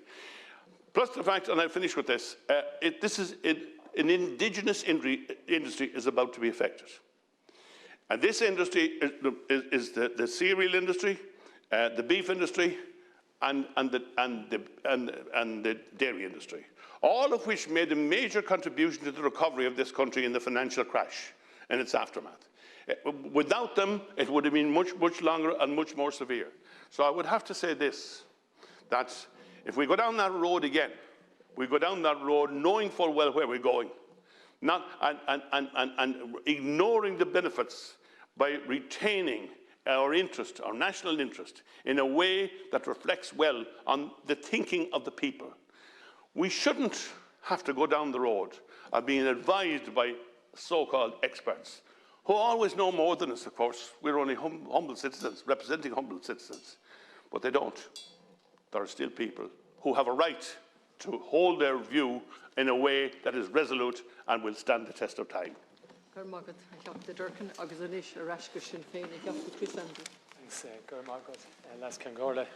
I welcome the opportunity to speak on the Irish forestry strategy. The development and enhancement of Irish forestry is of vital importance, not just to rural TDs, but to urban TDs. It's vital to our it's a vital part of our commitment to tackling climate change, to reversing the damage done to our ecosystem over decades, and also vital to supporting local communities across rural Ireland and strengthening the local economy. When it comes to forestry in Ireland, the reality is clear. We've been massively failing year after year. In the Climate Action Plan, it suggests that upwards of 8,000 hectares of land needs to be planted annually, and the government has set that as the annual target for afforestation between 2019 and 2030. And yet the government is struggling to even hit a quarter of that target. With only 11.6% of forest areas across the state, we fall massively below EU member states, where the average is around 40% forestation per state. We must begin a national conversation on what forestation should consist of, how it will look and how it will impact and benefit the countryside. We need a clear plan to address the minuscule amount of native woodlands across the state. Dubliner own Dalton has been a vocal voice at showcasing the vast potential that can be harnessed across Ireland's west coast. In 2009, he bought a 72-acre partly wooded farm on the Beara Peninsula, a beautiful part of the world. He described it as dying ecologically, and now, over a decade later, it's thriving. The ecological strength of his farm on the Beara Peninsula is in contrast to the nearby Killarney National Park. If you wander across the UNESCO biosphere of Killarney National Park, you'll find a barren landscape, stripped bare by sika deer, goats, sheep, and of course the invasive rhododendron, which provide little or no opportunity for the restoration of that ecosystem. We need to see an effective strategy to remove invasive species from the biosphere. What will be central to the success of national forestry strategy will be community involvement and community buy-in. We need local communities to be the driving force in forestation, not international investors, funds whose sole modus operandi is profit and profit alone. We need to provide effective subsidies to farms wanting to revive and plant native woodlands, and effective subsidies to help farmers and local communities to tackle invasive species and the harm they do. The proposed deal between Coillte and Gresham House has brought about widespread opposition. It has brought together sections of society from right across the state, urban and rural, opposed to this proposed deal. The opposition to this deal from every section of Irish society, environmentalists, farmers, the forestry sector, rural and urban communities. We need to see the government, this government engage and listen to these voices and expert knowledge. And we need to ensure that the Gresham deal, as has been mentioned, can be undone. And I strongly urge the government to reverse the decision to scrap the deal with Gresham House and look after and support farmers and communities right across rural Ireland. Richard Boyd Barrett. Thanks, Las Ceann Comhairle. Minister, as a member of the Business Committee, I requested this special debate on Coillte a few weeks ago because, like many who were on the protest today, many of the thousands who've now signed the Save Our Forests, Save Our Lands petition, I was absolutely horrified by the proposed deal between Coillte, public forest company owned by the people, and a vulture fund. And it is, in my opinion, a vulture fund, Gresham House. And I'll explain why I believe it is a vulture fund. And I think to set the context for this, our forests were destroyed by colonial and imperial plunder, brought down to about 1% from a country that used to have 80% forestry, native woodland. And indeed, it was one of the objectives and missions of the revolutionaries who fought for the independence of this state, right back to Parnell and the revolutionaries who fought in 1916, was to recover and regenerate our native forests and woodlands. So it is absolutely appalling that anybody in Coillte, in government, in government departments could think it is a good idea to have wealth asset management companies come in here and buy up potentially 100,000 hectares, because that's what Coillte are saying they are going to contribute. Yes, the first deal is 12,000 hectares, but was the whistle not blown about this? And we shall see what is going to happen. Potentially 100,000 hectares, 250,000 acres, and God knows where it could go from there. It would be bought up by profit-hungry investment funds. Now, are these people vulture funds? Well, helpfully, Coillte sent us out a question and answers. Frequently asked questions on the Gresham House deal. And I quote, these profits, sorry, I'll start from the beginning of the sentence. Where do the profits go? The fund is designed to generate profits from the business of forestry and timber production. These profits will be retained within the fund and from time to time be distributed to the investors in a similar way as a company distributes dividends to its shareholders. That's a corporate takeover for profit. It is very simple. And let's get a bit more specific. Ollie Hughes is the forestry managing director of Gresham House. In an article he wrote recently, he explained what Gresham House's interest was in buying up forests. And I can tell you, he didn't mention the word biodiversity. He did not mention the idea of supporting farmers. He did not mention protecting wildlife, protecting public amenities, or any of the things that ordinary people and Coillte should value as the real value of our forests and our natural heritage. What he mentioned were carbon trading credits. Carbon trading credits, which are set to multiply in value over the coming years, where we are now the casino that we saw wreck this economy with vulture funds and asset funds and so on in terms of housing, will now switch to the trading and speculation in carbon credits by profit-hungry international investors. That's what they are up to. And a question I might ask is, who will own these carbon credits? Maybe the Minister could inform us. Who will they benefit? But this is speculation on environmental destruction, because carbon credits are bought by countries that don't actually take real action to deal with climate mitigation, but buy themselves out of their requirement to deal with the destruction of our environment by buying up credits. And Gresham House, facilitated with public money and public premiums by the state company, will facilitate speculation on carbon credits. That's what's actually going on.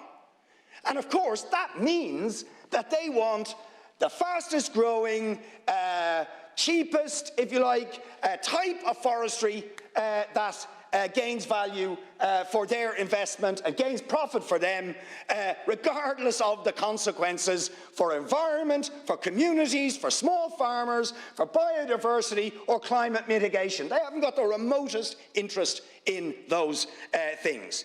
And it will exacerbate an already failed forestry model that has been dominated by the Sitka spruce industrial monocultural model that is a blight on our landscape, that has done such damage to many communities and so on, and which, by the way, is an accident waiting to happen.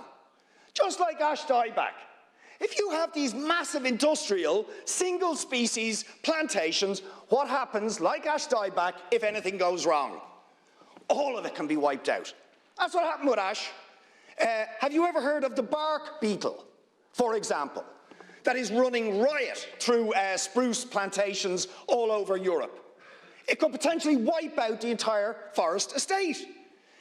We already have the pine weevil doing damage to Sitka spruce plantations, to which they are extremely vulnerable. Okay, so this kind of forestry model is an accident waiting to happen. It is bad for soil, it is bad for water, it is bad for wildlife, it is bad for farmers, it is bad for biodiversity, it is bad for climate mitigation. Indeed, we had a report done for the Department of Agriculture a couple of years ago that suggested that our particular forestry model may even be a net carbon emitter. That's what we are doing. Right? And this is going to exacerbate this to the benefit of vulture funds. A fact now confirmed by, of all people, the European Commission. Not, I have to say, my favourite people, but myself and Andrew St. Ledger, who were involved in organising the protest today and the Save Our Forest, Save Our Lands campaign, received a leaked document, which presumably the government have had in their possession from some time, with a damning critique by the EU Commission of our forestry model and of the failure of the government to do a proper strategic environmental assessment on their forest programme. And is that, by the way, Minister, the real reason that we haven't got state aid approval? Because they have said in this damning indictment, which we gave to the Examiner yesterday, and which is in the Examiner if you haven't read it, where they slate the environmental impact assessment provided for the government of the 1.3 billion forestry programme for failure to comply with our House Convention, failure to fully deal with the negative impacts of what they call the dominant Sitka spruce model, failure to address the problems of planting in the wrong places, on peatlands, on sensitive environments, doing planting that is damaging wildlife, aquatic life, and so on. Okay? Is that the real reason? And why wasn't that in the public domain? And indeed, you know, when exactly was all this signed off without the government supposed being aware of it? The Irish Strategic Investment Fund is a state agency. Are we seriously suggesting that the ministers and all the rest of it weren't aware of this going on? Or, for example, I don't know if this stuff has come into the public domain, that Gresham House records reveal that a company called Gresham House Forestry General Partnership Ireland Limited was established in April of last year with Pat Cox, ex-Fine Gael TD and MEP as a non-executive director. The company also joined the Irish Association of Investment Managers, which is led by the former Fine Gael Minister Michael Darcy, who was also a Minister for State for the Department of Finance, who I'd like to remind you are the main shareholders in Coillte. And when we're talking about the failed model pursued by Coillte, who set up Coillte? Who set up Coillte? Bertie Ahern and Ray Burke. Why does it have a mandate that it's all about profit and not about biodiversity, protecting and enhancing the forest estate in the interest of the people, the public, the common good, and so on? Well, of course, as we know later, Bertie Ahern ended up heading up a thing called the Irish Forestry, what they call IFI. They were based in Dunleary. And we had to go marching in 2013. It wasn't Pat Rabbitte who stopped the plan then of the Troika and the government signed in the Memorandum of Understanding to sell off the entire harvesting rights of Coillte. And one of the people who was looking at that was a fund headed up at the time by Bertie Ahern, possibly purchasing those harvest rates. But thousands of people marched in the Save Our Forests demonstration, and that was overturned, and the government were forced into a humiliating but good retreat. I just want to finish by saying this. Minister, the numbers are going to swell. The numbers are going to swell unless you get out of this deal and end such deals. Has there even been a strategic environment assessment done of this deal, by the way, of this deal, to see the damage it could do to the environment? So get out of this deal and reform Coillte.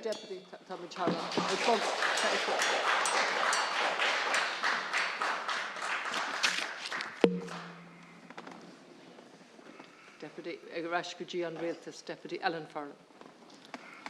Thanks very much, Lascian Corla, and I thank the ministers for the opportunity to contribute to this debate. It's a very important one for lots of different reasons. Forestry does offer us a huge opportunity, I believe, and that if we heed the necessity to deliver on the commitments of afforestation, we can contribute towards tackling some of the biggest challenges that we face as a country. And in fact, you don't have to think back too far during the COVID pandemic to recognise the importance of our forests and public spaces in terms of respite and places to go to get away from the stress, I think, that was on all of us in terms of those public open spaces. And the idea that through national afforestation plans, through Coillte and through farmers across the country, that those spaces will be increased quite dramatically over the next number of decades is something to which I'm sure all of us are very appreciative. I understand it's the intention of government to see more and more trees planted, and that will not only help us meet challenges that we face, which I'll discuss shortly, but it will also provide us with a significant amount of recreational forests and woodlands which can be enjoyed by all of the people, young and old. And that's a key part of rebuilding the bond between our people and our natural environment, something that I believe most Irish people already hold dear and something that we all want to see more of. Our global environment is under attack, and we have seen warning after warning from our scientists. We have seen the worsening of natural disasters occurring across the world, and we can see an ever-increasing number of displaced people as a direct result of climate change. We are setting ambitious goals to make sure that we meet our own national commitments with regard to climate action, and this has resulted in one of the most ambitious set of climate targets this country has ever had, and it will not be easy to achieve those targets, but I think we are making good progress, and certainly the next 3 to 4 years will be the barometer as to how effective the climate action plans will be in terms of delivering a reduction in our national carbon emissions. And forestry, of course, will play a pivotal role in helping us meet certain aspects of our climate action goals. We know that forests can operate as a carbon sink, and indeed our forests can be a significant component boosting not just biodiversity in our country, but as I mentioned, recreational space. There isn't a town or village across the country that is not affected by climate change, nor is there a town or village that has not felt the effects of the housing crisis. And this is where forestry, certainly commercial forestry, can provide a significant synergy that will allow us to respond in part perhaps to one of the biggest challenges that we face as a nation with one endeavour. We must increase the use of timber within the construction sector. We have significant goals with regard to housing in the Housing for All plan, which proposes to deliver 300,000 homes by the end of the decade. And for that, we will require the use of multiple resources. I believe that timber can play a much, much larger role. We only build about 20% of our homes using timber frame. This compares poorly to some of our neighbours, for example, Scotland, who build, or who use rather, approximately 80% or 80% of their housing stock is constructed with timber. We also know that the use of concrete and cement is a major source of carbon emissions, and by reducing the use of these materials and increasing the use of timber, we will not only be able to build a significant number of homes, but we also will be limiting the production in terms of concrete production in that process. I recognise, of course, that the use of timber in construction should not be the only reason to plant new trees and develop forests. As I've said, we need our forests for a number of consequential reasons, including biodiversity, recreation, as well as housing. Finding the right balance in these areas will be key to our overall successful management and development of forestry in Ireland. The Climate Action Plan for 2023 target has been set out to raise the percentage of Irish land being occupied by forests from its current level of 11% to 18% of all land in the country. I note that half of these new forests will be reserved for native woodland and half for timber production, and even within the 50% for timber production, I understand that it will not be monoculture. So in other words, we won't have the sort of monoculture forests that have been planted over the last decades. And that is a significant improvement upon what we will see in terms of biodiversity within the new lands that are going to be planted. It would be remiss of me not to address the recent news involving Caoilte, the subject of which I have received much correspondence. However, I believe that the situation has been manipulated by some individuals in order to suit their own particular agenda. The deal that has been announced refers to roughly 3,500 hectares of new forests over the next 5 years. In total, it will involve around 12,000 hectares, where existing forests are included. But these existing forests are privately owned land, not public land, and no public land will be involved in this particular partnership. For context, I would also add that Caoilte currently is responsible for 444,000 hectares of forestry across the state. Finally, Lascancórla, I want to address the matters surrounding licensing within the forestry sector, which I don't think a single deputy in the House would contend is going well, or rather was going well. The opposition, and indeed many on this side of the House, regularly assert that the licensing backlog was up to recently at a crisis point, and certainly the figures would back that up. The backlog in licensing has been dramatically reduced, and I do note and commend the ministers for their work in the department in order to make that happen. I also look forward to the forthcoming publication of the National Forestry Strategy, and I understand the Minister and his department are currently reviewing submissions under the public consultation that will be concluded shortly, and I very much look forward to reading that. The strategy will make a valuable improvement to the forestry sector, and I'm also particularly encouraged by the increase in premiums of up to 60%, and indeed the extension of the premium period from 15 to 20 years. And I think those are steps that are entirely necessary to attract more people into the sector. And then finally, while with state aid, the state aid process, which I wish to underline, much of our forestry goals can take time. I would urge the Minister to keep the House informed of developments in this process as we move closer to a result within this particular application. We are all very hopeful that this aspect of the matter will be resolved sooner rather than later. Thank you, Lascancórla.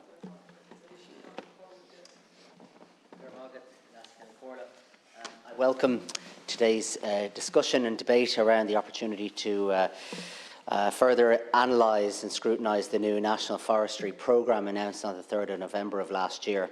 At the outset, I want to acknowledge the massive £1.3 billion investment in forestry, particularly for rural communities, secured by my colleagues, Minister Charlie McConalogue and Minister Pippa Hackett.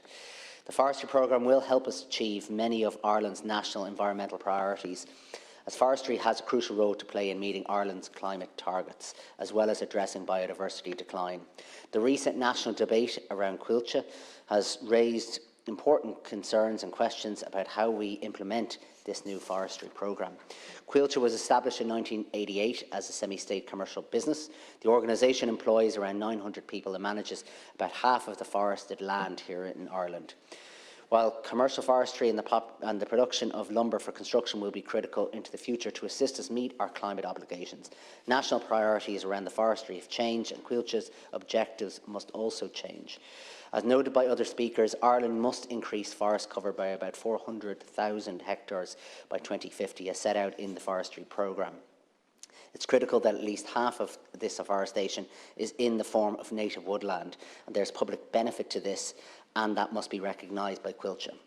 The Cuilcha-Gresham House deal, which we've spoken about at length today, involves the planting of 3,500 hectares land for new forestry out of an overall objective of 400,000 hectares. I understand the background to this deal cited by Cuilcha around EU state rules, but I have concerns about the concentration of land ownership and the impact this would have on rural communities. If the deal cannot be reversed, it's clear, listening to colleagues, constituents and indeed stakeholders, that we do not want to see this format expanded. I welcome the commitment by Minister McConalogue that Cuilcha will re-engage with farming communities. Farmers should be at the heart of our forestry programme. It's essential, as was referenced in the previous speaker's remarks, it's essential that there is buy-in from farmers and to attract people into afforestation. Increased subsidies are justified, particularly where there is public access to land and biodiversity is improved. And I welcome today's debate. I think the national conversation that is taking place around forestry and the role of landowners and the, I suppose, inclusion of them is really, really important. Now that debate is happening, I think there's greater awareness around the role of Cuilcha, their intentions around the forestry programme, but the forestry programme itself is really essential. It's been called for a number of years in this House. The government has brought forward this plan. It's relatively new. I know that the ministers are engaging and listening to all various groups and stakeholders, as I say, and I think that's really, really important. And I wait to hear the minister's response. Gurmagat. Is an issue Rashkaji Sinn Féin ich have to Rúri America. Right, there has been much discussion in relation to this issue, and I assume the ministers here, everyone across this House, has got a huge amount of correspondence from people who have been absolutely put out by what they see. And yeah, we can probably all make easy politics of it in the sense of selling out natural resources to a British investment fund. Yeah, that sells well. But the problem is, unfortunately, it's partly true. Then we get into, how did we end up in this particular set of circumstances? Like, how did the... I'm not entirely sure how the conversations went, how Cuilcha suddenly decided that, you know what's a good idea. I accept the difficulty there is with state aid rules, but in fairness, what I don't understand is that there wasn't a conversation in relation to government. I don't understand how Minister McConalogue says he didn't know about this deal until it was done in December. Minister Hackett, I'm not entirely sure. You may have known about it before that point.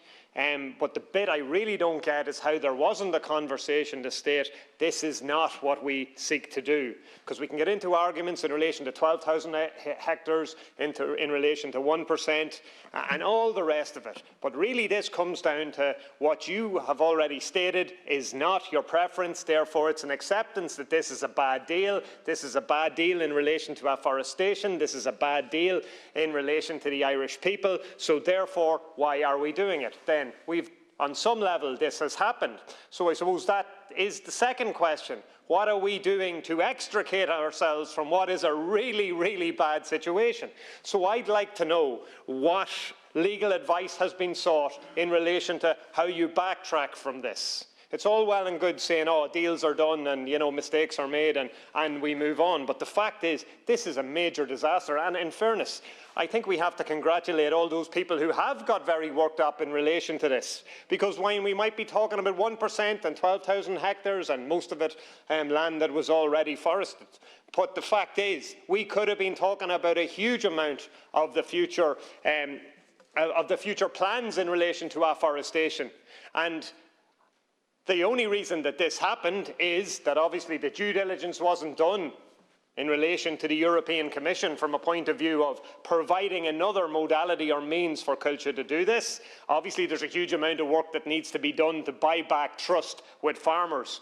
Now, we can talk about ash dieback, we can talk about the fact that the issue with licensing and the backlogs and all the rest of it, but the fact is, what we are hearing, what all of us are hearing, is that the government lacks credibility because you are dealing with farmers and others who have been burnt too many times before. So we need to be able to engage them and bring them back in play. But what we certainly don't need is this deal that nobody seems to think is a good idea. You don't seem to think it's a good idea, Minister. Minister McConalogue doesn't think it's a good idea. We have heard multiple government deputies also stating that. The Taoiseach has said that, yeah, this needed to be reviewed. Well, has anything been done in relation to reviewing this? Because we absolutely need to backtrack out of this deal and we need to introduce a real means of doing business. So what conversations and who has had them with the European Commission from a point of view of getting around state aid rules? Look, we know state aid rules have changed. We know when the Germans and the French talked to the European Commission in relation to the need for them to deal with variances and anomalies and stuff that they determine are absolutely required by France or Germany, they are able to deliver changes in relation to state aid rules. So I think there is a fair argument here in relation to this. And also I accept that in particular issue I would have had with the European Union and the European Commission was its absolute, at times, opposition to public and state services. Now, I think the European Union, I think the European Commission has learned a lesson particularly through COVID, when they saw the absolute necessity that sometimes the state has to step up to the mark. So you have to facilitate the state. You have to facilitate semi-state bodies such as culture. We cannot have a case of, what is it, the ISIF is going to put in 25 million, Kilture's going to put in 10 million. And let's be clear, Gresham House is only here to do business for Gresham House. What would the point of it be for any other reason? It's hardly going to be altruistic. And again, we've all accepted it's a bad deal, so the deal needs to be stopped. We need to move back from it. But I want to know what conversations have been had from a legal point of view, and then we find a means to do this properly and do the business that needs to be done from a climate change point of view. So, Minister, I hope you will have all those answers.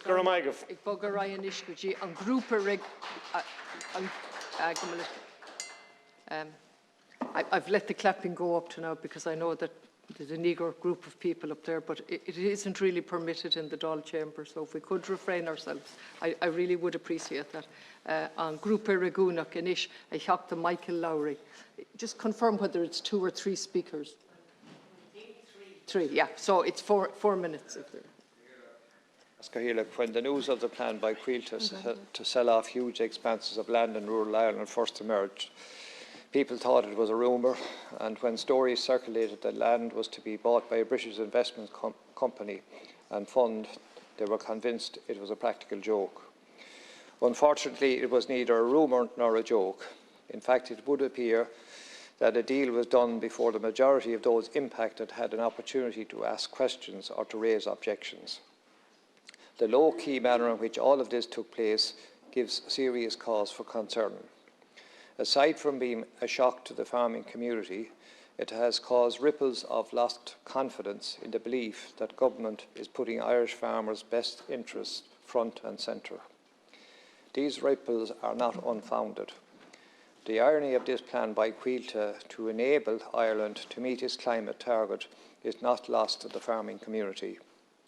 When one looks at a little deeper, questions arise as to why we are now worried about meeting our targets and how did this situation arise. The finger can in fact be waved in the direction of the Department of Agriculture. Quilta were issued last year, for example, with 110% of their felling licence allocation, with only 68% of the private sector afforestation target reached. This failure to grant adequate licence to farmers has been ongoing since 2016. A worrying 416 private afforestation applications remain unprocessed, despite desperation and pleas to the department from applicants. This has massively impacted on farmers' ability to remain in forestry. The department again has failed to ban imports, which has allowed ash dieback to take hold in this country. Farmers have found themselves with dead plantations as a result, effectively pushing them out of forestation. The administration of the ash dieback reconstitution scheme is ponderous and slow. This scheme is of critical importance to many forestry holders throughout Tipperary and across the country, and it is totally unsatisfactory that of the applicants that applied in 2022, 587 have yet to be processed and approved. The decisions by the Department on land designation, which have been deemed to be without any scientific justification, have resulted in farmers being told that their land is unsuitable for forestry. How many landowners contribute to meeting climate targets? How can they contribute if their efforts are blocked? In order to deliver on our climate obligations, Quilta had to do something. Therefore, they brought forward the Gresham House asset managers on board. As a result, the Irish Strategic Forestry Fund came into being with the aim of seeking investors. We are told that Quilta will be the land purchasing, planting and forestry management. However, the new fund will own the land and be entitled to any grants and premiums. Where does the blame rest? Had the department issued licences and addressed the problems with import, would Quilta have needed the support of an investment fund? This is the key reason why farmers and their prominent and influential representative bodies do not agree with this approach. They are also concerned that land prices will soar. In fact, prices are already on the rise. The shared aim of farmers with the support of government should be to address climate change. Government has completely let farmers down in this regard. It has also forced Quilta, an independent body, to take action. The investment company is not trying to make a job of meeting climate targets easier for Ireland. Their objective is that they will capitalise on the fact that we have failed to do this for ourselves. Their end game is not climate action, their end game is bank balance. They have no allegiance to Irish issues. Finally, can I say that the arrangement put forward is a sellout of a national resource. It is not acceptable, it does not have the support of industry partners. It does not have the support of a majority in this House. It does not have the support of the public, and overall it is a bum deal for the Irish people. It is not being thought through. It will have lasting negative consequences and must be reviewed. Deputy Vernon Murphy, 4 minutes. As I am a mere TD in this House, I'm going to read an email that has been sent to me by the private forestry sector, who are clearly very, very angry. Just a couple of points from the private forestry sector perspective on the proposed Quilta Gresham House partnership, particularly on the assertions of Ministers McConalogue, Hackett and Ryan that Quilta are needed to reach our 8,000 hectare afforestation targets. The reason Ireland is failing to reach afforestation targets is not because Quilta are not participating, but because the Forest Service in the Department of Agriculture have literally made it impossible. Historical issues that led to the decline.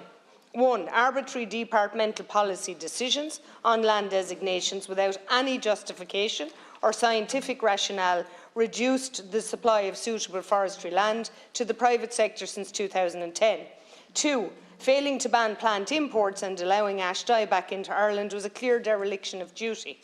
The reluctance to provide adequate supports for farmers with dead plantations since has resulted in a decline in farming participation in forestry. Above all, the shambolic forestry licensing system designed by the department has resulted in a complete collapse of the sector since 2016. The licensing scandal is now in its 6th year, and why has this not been addressed?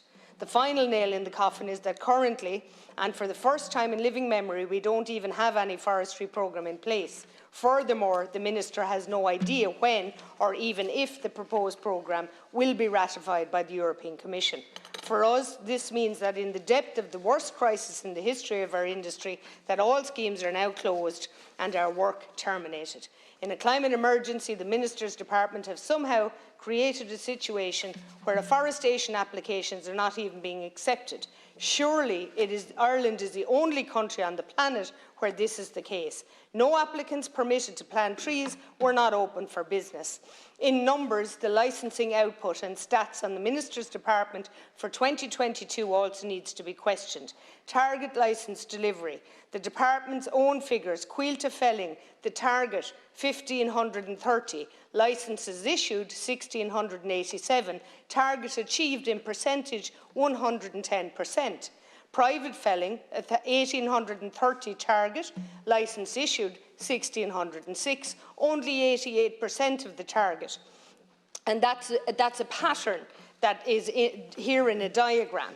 Cuilta were issued 110% of their felling licence allocation for 22. Only 68% of the private sector afforestation target was reached. 416 private afforestation applicants remain unprocessed.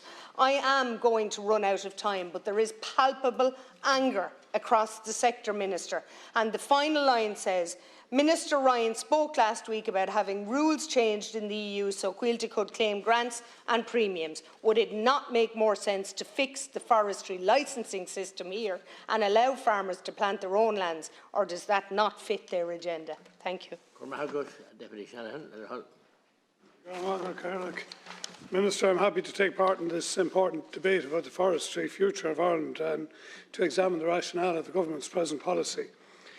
Ecology and biology have long been used in the lexicon of forestry language, and we can now add a new word, which is codology, because that is the best description of the recent activity announced by Cuilta, a state-supported company who, despite their annual profits, and could not muster the financial expertise other than go to Bond Street and Threadneedle Street to find UK partners to figure out how to add capacity to their operations.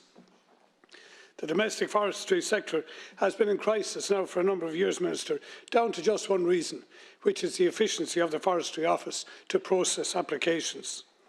Where farmers have had land suitable for forestry, the delays have meant that they have diverted into other streams. This point is best highlighted by looking at the historical activity of the domestic forestry sector. In 2000, private domestic growing delivered over 14,000 hectares. In 2010, it delivered over 8,000 hectares. And in the middle of COVID in 2020, it still delivered 4,000 hectares, a half of our annual 8,000 hectare target.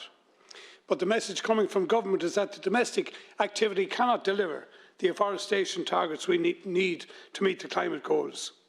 Helping this narrative is the deliberate prioritisation by the Forestry Office in terms of putting state-supported activity ahead of the private growers in Ireland.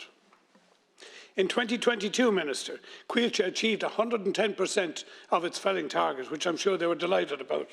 On the other hand, private felling achieved only 80% of their felling licences and just 68% of their afforestation licences.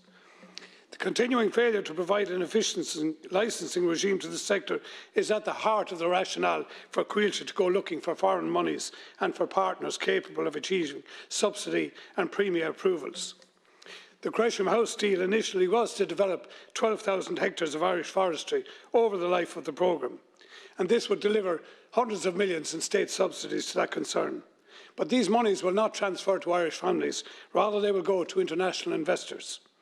In addition, given the pushback in recent days from deputies in this House, Cuilta are now saying they will focus on acquiring over 9,500 hectares of existing forestry, along with a target of 3,500 of afforestation. In other words, two-thirds of the fund will now go to acquire lands already forested, delivering nothing in increased climate change targets benefits to Ireland. And what of their responsibilities to deliver biodiversity in their afforestation activities, Minister? Will they be forced, like the private sector, to provide 20% broadleaf on schemes and 15% open area? Or will they, like they do in Leitrim, go up and plant 100% Sitka spruce and then come down into Wicklow and plant 20% broadleaf as part of those schemes?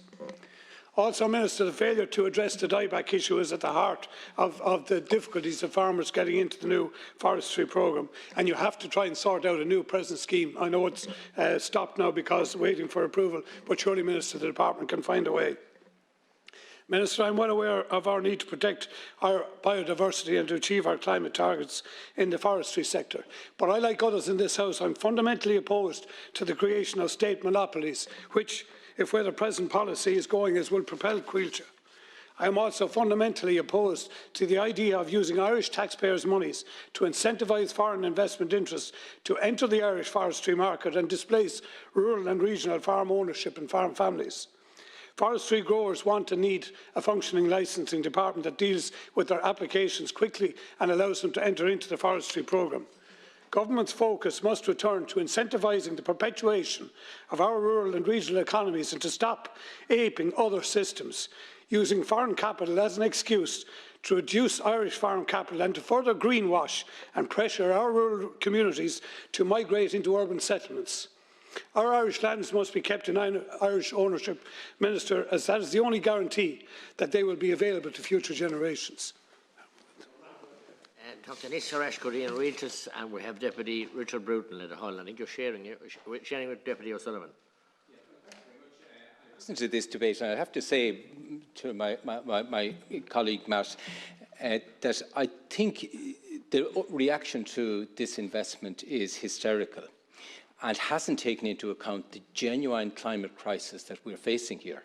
Our land use and forestry, instead of being a source of sequestration, is actually emitting 7 million tonnes. That's more than 10% of all of our emissions, and that's rising. It's going to rise over the next number of years to 11 million tonnes. It's very much part of our climate crisis, the challenge we have in the forestry area.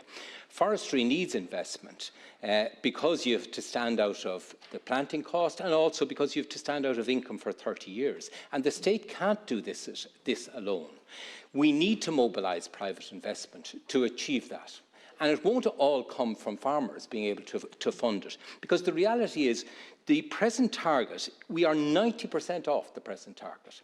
The investment that's proposed by Coillte here is less than 1% of the new planting that we envisage doing over the next 25 years. That's the reality. And I've come in here time and again and listened to opposition spokesmen lambasting the government for not having a more effective planting crisis and wanting more. But when Coillte, a body which has national standards applied universally, decides to try to be innovative in this space, the opposition and many people jump down their throat. The reality is of this investment, in my view, is that this has been supported by the Irish Strategic Investment Fund. That is a fund that we have set up with independent management to identify areas of investment where we need strategically as a country to leverage extra money going into it. Part of it state investment from the ISF, but also part of it privately raised.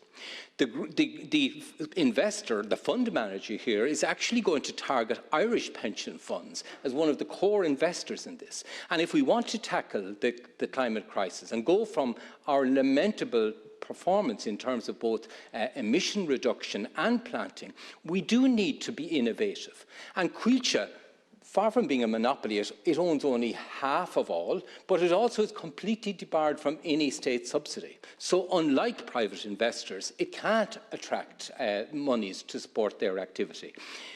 But the supposition that, because there is a fund raising money, that this is undermining the future of farming, I think is totally misplaced.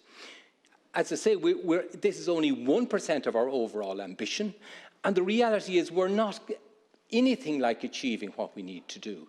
So I'm fully supportive of the government's approach of supporting farmers. Indeed, the approach ensures that the farmers and those who are investing invest in a mixed forest plantation, not conifers alone, that it promotes with higher subsidies those who are more supportive of biodiversity. Indeed, the forestry strategy outlines a multiple of goals, 7 different goals, including climate, biodiversity, but also forestry and getting wood products and displacing in our construction industry the excessive use of concrete.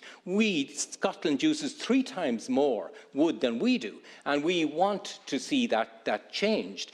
Forestry is a business, and it needs to provide an adequate return both to family farms who invest in it and to anyone else who invests in it. That's the reality. And if we want to support, which we do, a more mixed approach, it is public policy which must drive that. And that's what Minister Pippa Hackett has been doing in designing her strategy. It's designed to promote the multiple approaches. The other reason why I think Coilte's activity is to be welcomed is that a reliable state investor like Coilte can ensure that the carbon sequestration standards are achieved by these forestry. So this will be forestry managed to the highest possible standards, being able to guarantee the type of carbon sequestration, which will become a source of income to family farmers, and the sooner it becomes so, the better.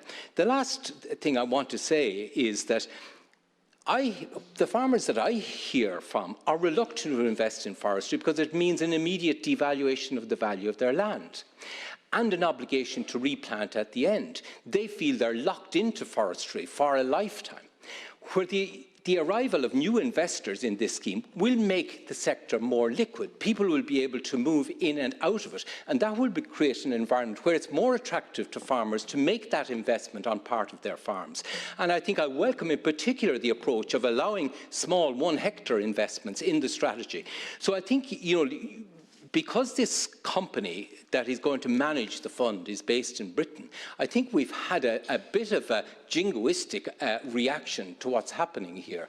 This is a state enterprise who manages forests to a high standard, who is completely compliant with all the new approaches that the ministers are articulating, finding innovative ways to deliver in an area where we're totally off the targets we've set for ourselves. So I think we need to look at this in a more balanced way than we've seen in the House heretofore. I cede my time to Christopher. Well, good, and talk to Christopher O'Sullivan later on. Thank you, Look, and I just want to look. Deputy Bruton was right in terms of, 1%. This represents 1% of the overall ambition. So when you hear terms like it's a sellout and it's a land grab, perhaps some of that is overplayed. And he's also right in his assertion that at the moment in Ireland, land use in general is actually an emitter as opposed to sequestering carbon. So for years we have been getting it wrong. And Minister, I know your passion for this whole area, and I know your interest in it, and that really comes through. But I do have to say, in relation to Coilte and how they have conducted their operations over the last number of years, I have huge concerns about, and that's because I have seen it on the ground. I've seen it in my own constituency in West Cork, because Coilte, for me, and I'm the very first person to praise Coilte when they do things right, when they create amenity parks, when they create walkways through a piece of woodland so that the community can enjoy it. I'm the first to praise them. They've done that in my own constituency around Castlefreak, where they've created amazing walks and amenities. They've done it in Avondale and Wicklow. They've done it in Currachase, fantastic forest park in Limerick. So when they get it right, they get it right. But from a commercial point of view, they seem to be hell-bent for the last number of years to selling off bits of land to private entities, where the sale would benefit one rather than the community and the many. We've seen this replicated right throughout Ireland, and I can give 2 really real examples in my own constituency in West Cork, where in Castlefreak and Rathbarry, where I mentioned earlier, Quilta own a fantastic amenity. There's woodland there that was previously commercial forestry owned by Quilta, mixed with old deciduous forestry and native woodland. And there was a proposal back in 2018 to sell off a large swathe of this amenity. And it was only by pure luck that the community picked up on it, and we activated and we prevented the sale. And in 2018, it harked back to the political meetings of old where we'd gather on the crossroads. I remember we met at the crossroads in Rathbarry, and we were joined by hundreds and hundreds of community individuals who wanted to keep this amenity for the community. And we did, and we fought. We met in Rathbarry. Later, there was thousands met at a meeting in Rosscarbery, where we mobilised and we prevented the sale. But no community should have to go through that battle to prevent the sale of an amenity owned by Quilta, who are obviously funded by the state. And we thought that battle was over. It's there. It's still very much a community amenity. But then we moved to Ballymartle, which is an area that has been discussed in this chamber quite often. The community in Ballymartle are facing the exact same battle, where again, Quilta seem hell-bent on selling off a amenity enjoyed by the community to benefit a single individual or a private company. So again, it's the benefit of the few against the huge benefits that woodland amenities have for the many. And again, so far we've prevented it, it's been stalled, but the community are having to fight tooth and nail to keep this extraordinary, pristine piece of woodland for the community and for the public. So there seems to be the strategy that has existed within Quilta for quite a while to look at the commercial benefits of a few versus the community, the biodiversity benefits from hanging on to these extraordinary pieces of woodland. And now, the way I look at this is almost a similar approach, but on a much larger scale, and it's a real shame, as far as I'm concerned, and a lost opportunity. And the reason I say that is, as a party spokesperson on biodiversity and climate action, I know sometimes how difficult it can be to marry agriculture and biodiversity, and how difficult sometimes it can be to marry agriculture and climate action. And there are opportunities, and what we're seeing is a sea change from within the agricultural community. They want to do more. They're buying into these agri-environment schemes. They're buying into the idea of mixed species swards. They're really going for solar in a big way from an energy point of view. And forestry and sustainable forestry was going to be a key method, that I think still will be a key method, of the farming sector getting involved in improving emissions, reducing emissions, sequestering carbon, but also biodiversity through sustainable forestry, through continuous forestry, through mixed woodland forestry. And I think if we go down the route of international investors in a larger scale, and I appreciate the fact that this is only 1% of the overall targets, but still, it's there now, and it's in principle. I do have huge concerns, because there are forestry owners, small forestry owners out there, represented by forestry co-ops, who have gone through an incredibly stressful number of years trying to get felling licenses, trying to get planting licenses, trying to get involved in forestry. I've been there, I've met them, I've walked woodlands with them, where I've seen the obstacles that they've had to come up against I've seen the red tape and the bureaucracy that they've faced. You and your department has done a lot to remove a lot of that bureaucracy, but I just genuinely feel that this is the wrong approach. So, I can't stand over it, I can't defend it, and those community meetings that we had in Rathbarry and in Ballymartle that were attended by hundreds, we're going to see that on a much greater scale nationally, unless we get this right. Thank you. Cormac, good. And this party Sinn Féin, Deputy Dr. Buckley, August Dr. Kenny Tree, no man August. Good, Minister, outside that house today, there was a lot of anger, a lot of people from various society. I'm going to cut straight to the chase. Investment funds or vulture funds, whatever you call them, again, here we go, making profit from taxpayers' money. It's as simple as that. Here we go again, our natural resources for the Irish people being given away, or else being chipped away by privatisation for profit. The amount of rural community groups, farmers, that this will affect. You were on about depopulation in communities. This will add to it. It's investment in our own stock is what we need.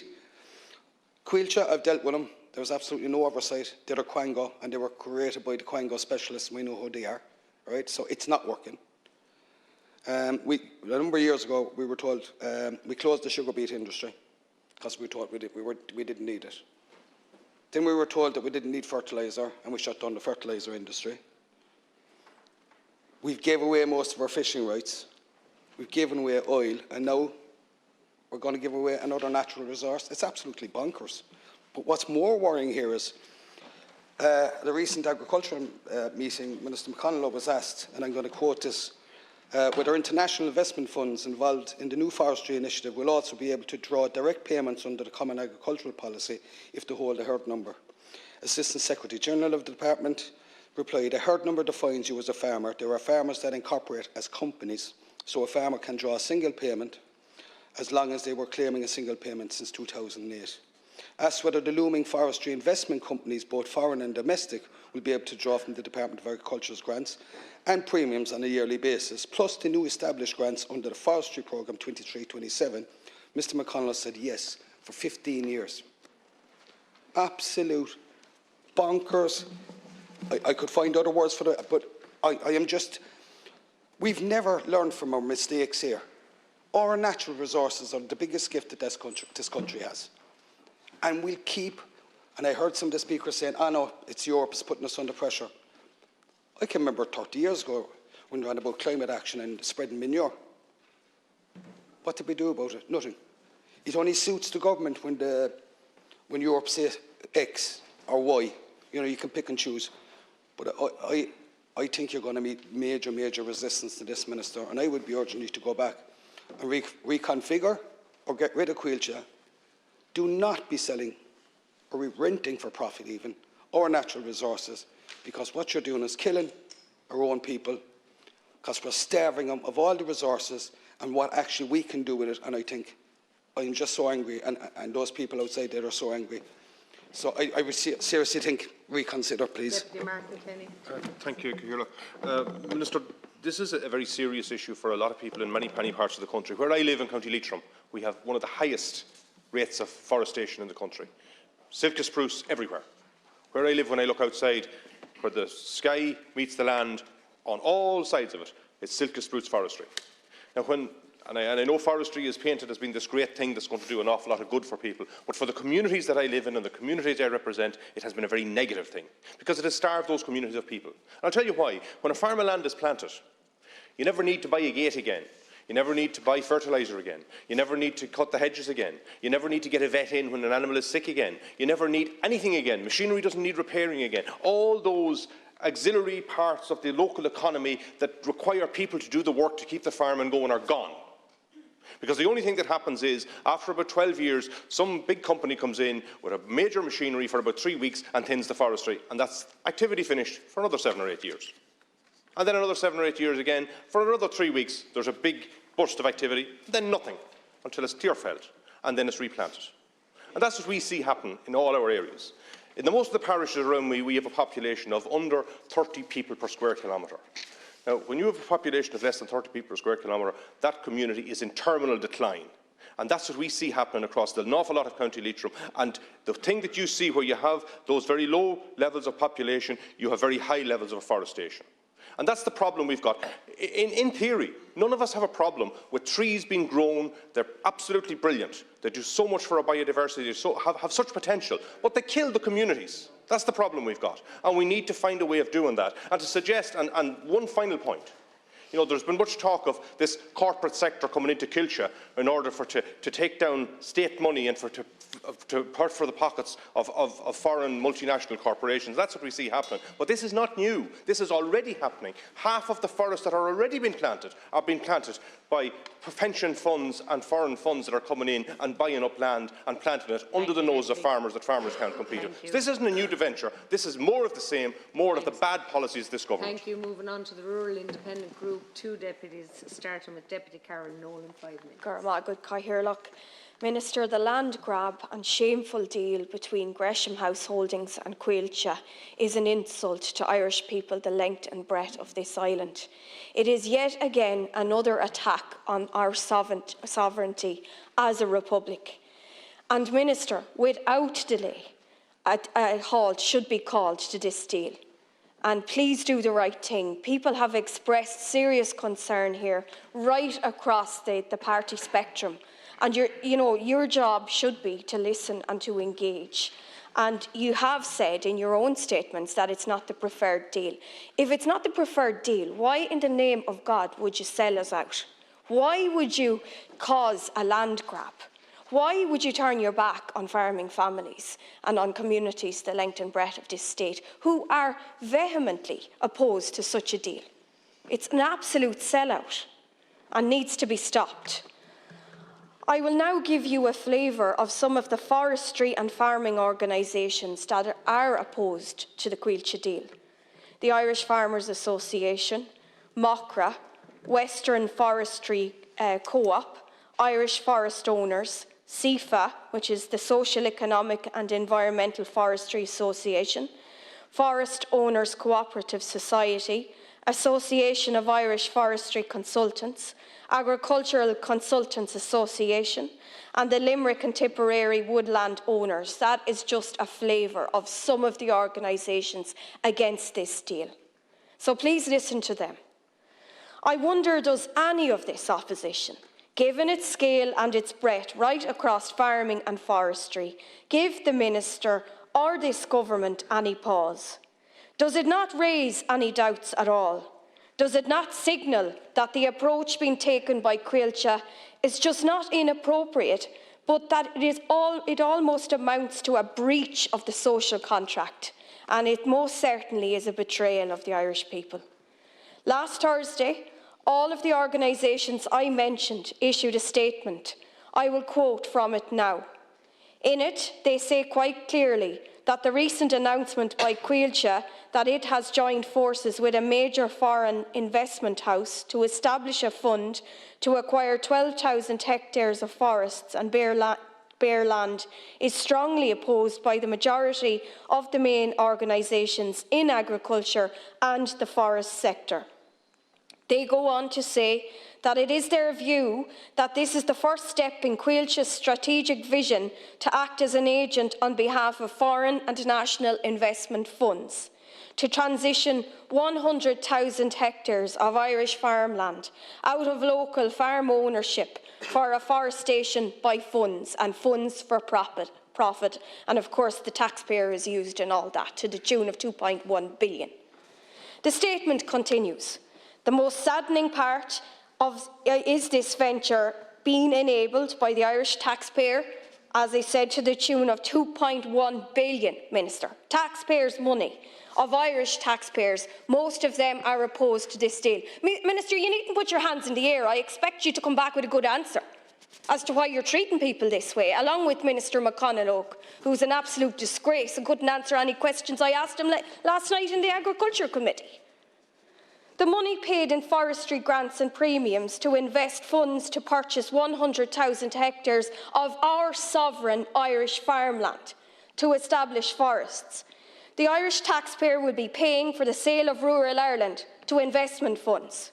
Is that not betrayal? This will not add to the local community or to the local economy. And furthermore, this will have a negative social impact through rural depopulation by encouraging investment funds to compete for land, thus disadvantaging existing local, new entrant and young farmers. While any income, forestry premiums, carbon value, profit will not be spent in the local community or the local economy, as it would be if farm families or local people afforested these lands and if they were assisted in that.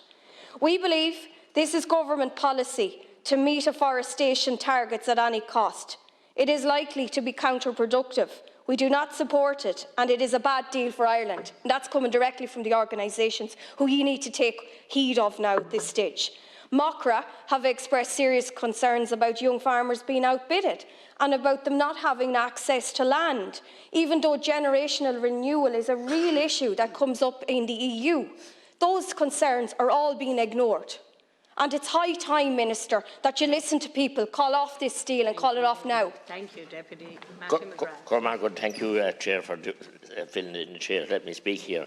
Carriene made fast gone on with her Darren and Gail to her law. My goodness, we're back again. And mention was made today about visionaries and our leaders who fought to free this country. And indeed, we're commemorating one of them, Liam Lynch, and the 10th of April, 10th of April this year, who lost his life, unfortunately, in the Civil War, leader of the IRA forces at the time. And what the ideas they had. And a film being made at the moment, the dying days, and they walking through forestry and trees, what was left of it by the British. And they ran the British out of here. And they couldn't deal with them by guerrilla warfare.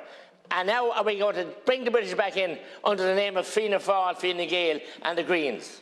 Your Greens are right, but you think the people are very green, but the people aren't green and they're wide awake to you. Wide awake to you, Minister. You have caused the devastation in Quilta. Today when you arrived at the laying licences, the ordinary farmers can't get licensed. They've been penalised and blackguarded every which way they can. After applying for 3 or 4 different licences, we want to cut a kitten. You wouldn't let them. You blame staff, you blame everybody else. It's your fundamental policy. You didn't want it. That's policies that are disastrous to this country. Can I also say that I want to thank the forestry officials, the Quilta officials, that have worked with me. I worked with my daughter, Councillor Maureen McGrath, and Knockmel Down Active, and indeed Ahara Fall to Tourism, for beautiful forest walks, for beautiful amenities. I salute those voluntary groups who have created wonderful amenities for people to visit. Are we going to be certain now that the gates won't be locked and padlocks across these walks and stopped? We're not, because we won't have control of it. Simple as that. And we stand here, and the Constitution is there on the desk.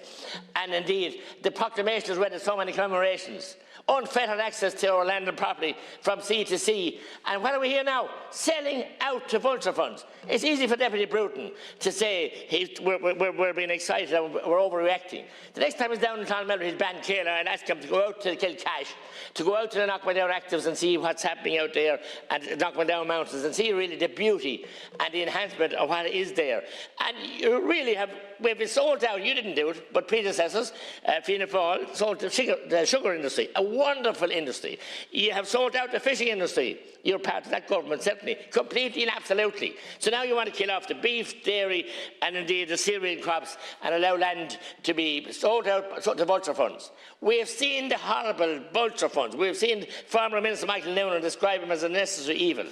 Vultures are horrible creatures by nature.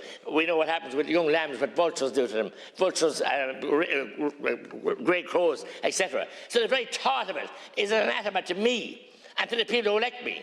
And I intend convening a meeting this Sunday at the Knockmel Down Mountains at the site where Liam Lynch lost his life, was mortally wounded, fatally wounded and died in Clonmel Hospital afterwards, at the monument. And I invite all and sundry that wants to come to enjoy the mountain air, to have the freedom that they have at the moment from Quilta, and thank Quilta as well for providing a loop walk car park in this year, and thank the South Tip County Council and the Councillor McGrath for getting the funding to develop that.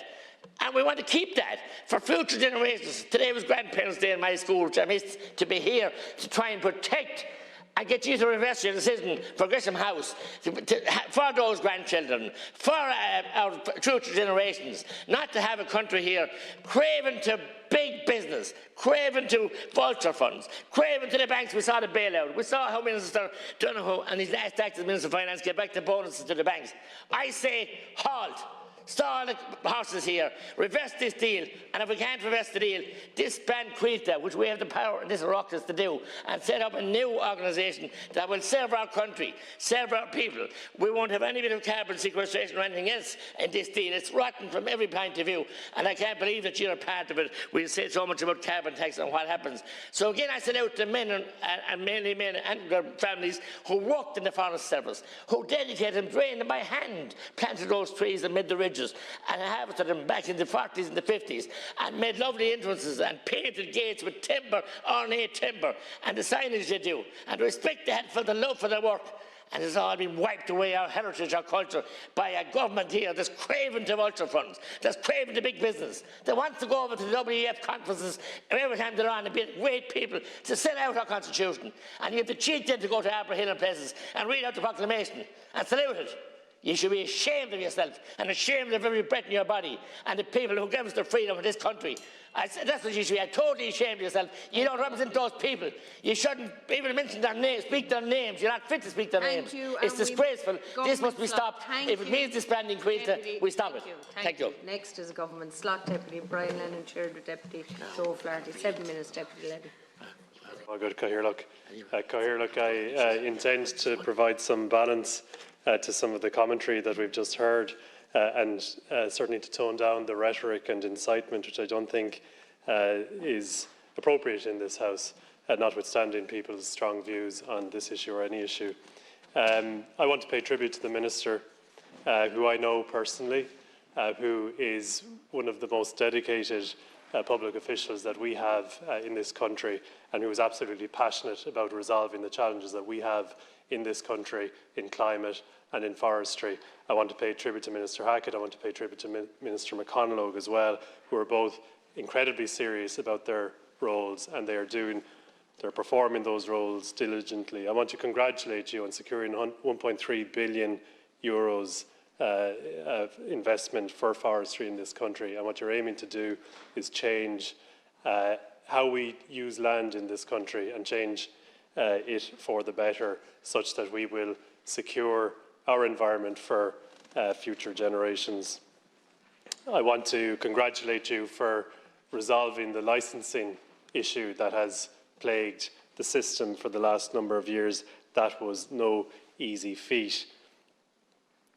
And despite all the noise and cynicism and nonsense that we hear in this chamber, I firmly believe this government is improving the forestry model, and I think the forestry strategy sets out how forestry for the next number of decades is going to go, and it's going to be better. It's going to be better for commercial forestry, it's going to be better for biodiversity, it's going to be better for construction, and it's going to be better for our environment. I am somewhat bemused at the characterisation of private capital as some kind of mendacious, foreign, malicious way of achieving our aims. For years, for decades, the environmental movement dreamed of leveraging private capital such that we could achieve our aims.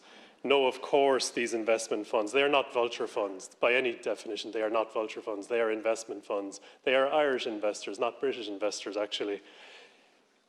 No, of course they don't care about biodiversity, or they certainly don't necessarily care about biodiversity, no more than if they invested in a rail project that they'd care about trains. We are using private capital to get what we want. The state is putting guidelines on this money such that we have overall a net positive benefit. We have huge challenges in this country in how we use land. There are trade-offs, and there will be trade-offs, and the reform agenda is so great that we are going to have debates, many debates like this, for many years ahead. The trade-offs are between agriculture and forestry and construction, re-wetting land where necessary, restoration of biodiversity as much as possible, but none of these decisions are easy. And when you make decisions, you create the space for people to disagree and to shout and to weaponise politics, and that is what is happening here. In construction, we do not use timber nearly as much as we could be using it. Our near neighbours in Scotland, 75%, or might be closer to 80% of home constructions are timber frame. It's closer to 20% in this country. We need to change how we do construction in Ireland. Concrete construction has a huge climate impact on this country, and we simply won't meet our climate targets unless we move from concrete to timber. The double whammy here is that we will displace the emissions from generating cement, and we will sequester emissions by using timber, and that is a very positive thing to do. And that might mean a lot of commercial forestry, and it will mean some of those trade-offs, but it's the right thing to do from a climate point of view. I'm looking forward to the publication in a few weeks' time of the land use review. This is a major piece of work that has taken 2 years that this government has undertaken. Phase 1 will be published, I believe, in the next 2 weeks, and I think it will be of interest to every member in this House, and then Phase 2 in the autumn. Phase 1 is the information gathering exercise, and it will show us how we use our land, where the economic benefit is, where the emissions are, and so on. Phase 2 then is the decision making around that. Bit time?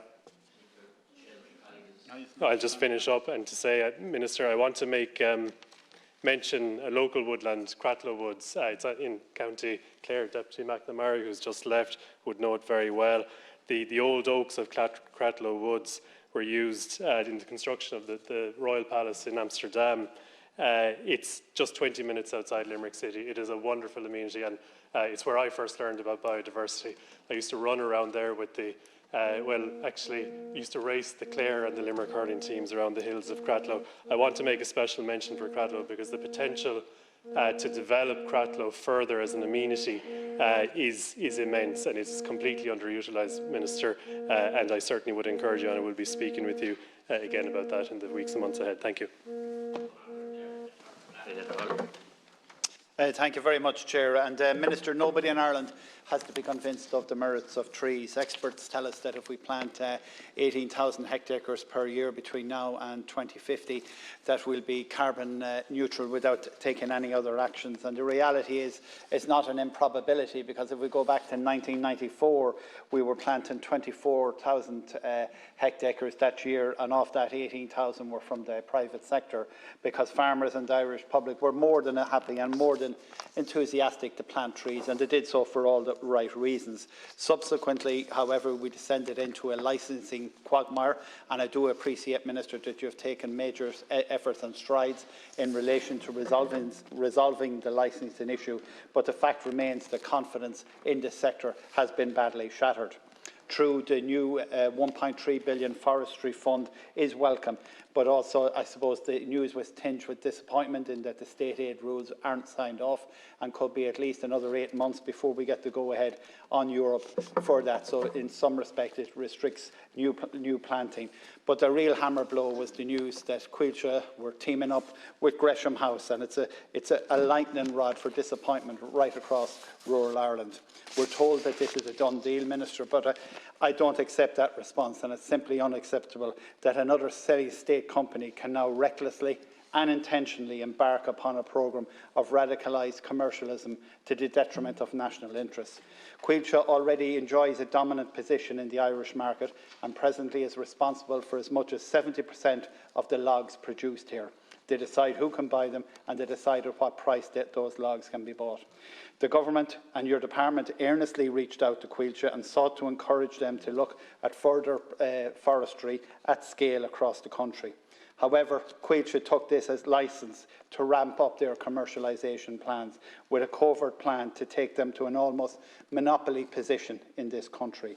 This unholy alliance has the potential to effectively give them absolute control of the bulk production of a rare natural resource across this country. Of course, they needed a corporate ally to get them to this position, and of course they looked across the sea to Scotland and saw their Gresham House, where the investment house now has as much as 25% of the share of the forestry market, and Coillte in their wisdom says that's a perfect partner for us and where we want to get to. But the reality is that Gresham House don't plant virgin forestry. They only source semi-mature forestry with the stated express aim of maximising profit to the detriment of all else. As a consequence, forestry prices in Scotland have careered northwards. An Irish producer very active in the Scottish market recently sought to buy a large tract of forestry and was willing to go as high as €150 per cubic metre, double what they had paid previously for forestry land in Scotland, in the hope of outbidding Gresham House. But the reality, Minister, is you can't outbid Gresham House, and the investment house ultimately paid 3 times over the odds for this land. The reality is that their pockets are deep and they don't bother with idealism. Their motive is pure and simple, pure, unadulterated profit. Coillte are now setting themselves up for a near dominant share of the timber production in this country, and this will have a huge and consequential effect for house building, construction and house prices, and for the many people seeking to get onto the property ladder in this country. Coillte knows that timber demand will treble over the next 3 years, and they know there's an infinite amount of money to be made from timber in the coming years. This deal is dependent on 25 million from the Irish Strategic Investment Fund, and I don't accept the argument that the ISIF simply cannot be told to pull this €25 million. It's simply not an acceptable investment for ISFF. It's not ethical, and it will have detrimental consequences for rural Ireland at every level. I feel that this House, this government, has within its remit to tell ISFF to pull this funding, and if they do so, this deal falls apart. Coillte went into this deal with their eyes wide open. They thought they could ride out the subsequent public outcry and backlash. Our most senior politicians, including party leaders, are giving them some cover by saying that this is a done deal. But you can welch on any deal, and it has been done countless times down through the years, and admittedly to do so will come at some price. But at the same time, Coillte went into this deal having researched it and found out exactly themselves, and they now need to take stock of the room. They need to listen to the people, and they need to realise that they have lost the room and they have lost the Irish people, and that the Irish people have seen through this deal. Because the reality is, this deal is wrong. It might have made eminent sense in a corporate boardroom over in London or Edinburgh, but it should not have made sense for the directors of a semi-state company tasked with managing one of our finest natural resources. Coillte needs, Minister, to back away from this deal. They need to swallow their pride and whatever losses comes with that, and accept that this was a massive miscalculation on their part. Thank you. Very Anish, independent group, and talk to Michael McNamara, Cúig talk to Joan Collins, Cúig. Thank you very much, Cathaoirleach. Minister, I suppose this deal has made people sit up and take a look at the role of investment funds in protecting or enhancing the environment, and also Coilte's relationship with investment funds. And I think both of them are important things to look at. I suppose I would have a number of questions arise, Minister. Why did Coillte select Gresham House? What procurement process was put in place? What open bidding? I mean, Gresham House, they've come up with a great blurb, but they're not unique in that. I mean, there's lots of investment funds around the world that are into greenwashing these days. So were all the other greenwashing investment funds allowed to bid? If not, why not? And why did Gresham House choose Coillte? In the short time available to me, I'd like to posit, maybe put forward some answers. You might disagree with them. If you do, I'd like to know why. I'd like to thank Deputy Boyd Barrett. On the People Before Profit website this morning, I found, you read it, the Irish Times, RT, and the People Before Profit website. No, but I'm joking, but a very interesting letter, Minister, which... a very interesting letter that I'm sure you've seen, Minister, because it's from the European Commission Director General of Environment, the head of unit there, to the Principal Officer of the Forestry Division within your department, so your officials. And it talks about inappropriate afforestation of sensitive habitats such as peatlands and negative effects on areas of high ecological value, including areas under high natural value farming, notably with regard to open landscapes important for hen harrier and ground nesting birds such as the breeding curlew. It also expressed concerns about proposed planting in river catchments that are critical for the freshwater pearl mussel. Now, it's not your fault that all those areas have been degraded over the years. It's not your fault that, Darren Coillte or Law and that Ireland's wood cover was cut down centuries ago. But it is your fault if you do nothing about it. as a minister with stated environmental credentials, if you go into a department and do absolutely nothing about it, then it is your fault. Now, turning back to Coillte, why would you select Coillte? Because state agencies look the other way when it's Coillte. The National Parks and Wildlife Service carry out a very valuable function in Clare, as right across the country.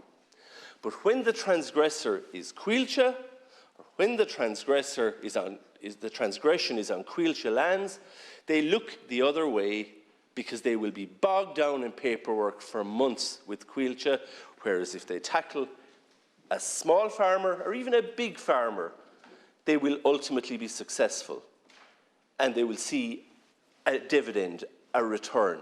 So it's easier to go after the small man than Coillte.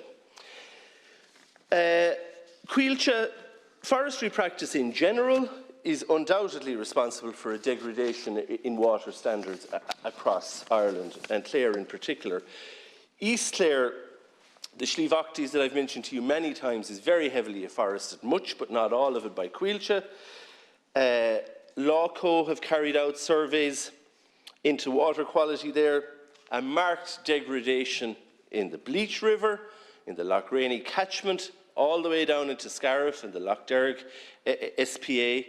There's also a degradation on the other side, the Slieve Barna Mountains, in the Ownigarney River, the Anamulahon River, which the Anamulahon River, I must declare, flows through a farm that I am fortunate, and a very beautiful farm that I'm fortunate enough to own. Pearlwater mussels recorded there right up to the 70s, gone. Coillte recently commissioned an environmental study there because of a project that they're planning to carry out there. Didn't look at eels, because eels are of course protected under European law, and they didn't look at it specifically because eels were found there as recently as a couple of years ago by Inland Fisheries Ireland. So they look away.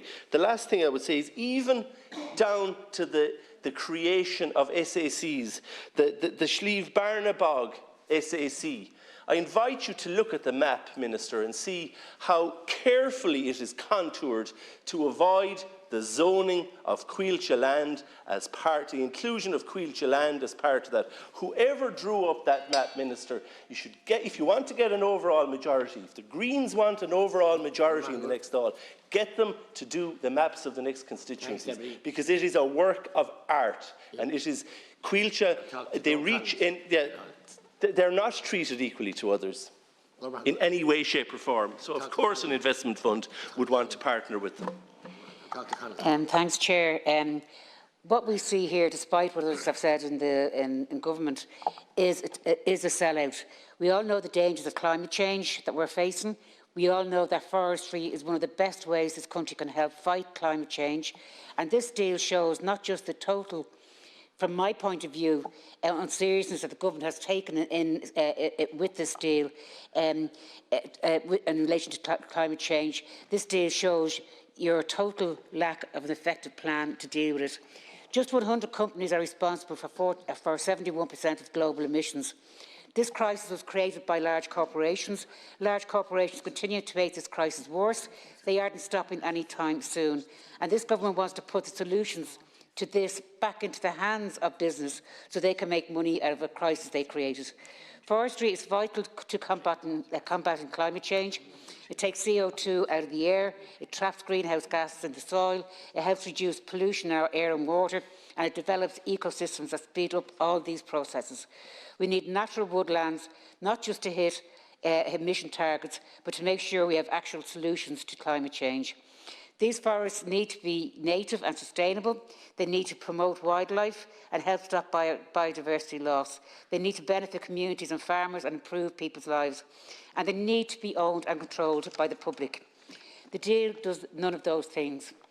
What this deal does is use public money to hand over lands and profits to a private company. It takes land out of the hands of rural communities.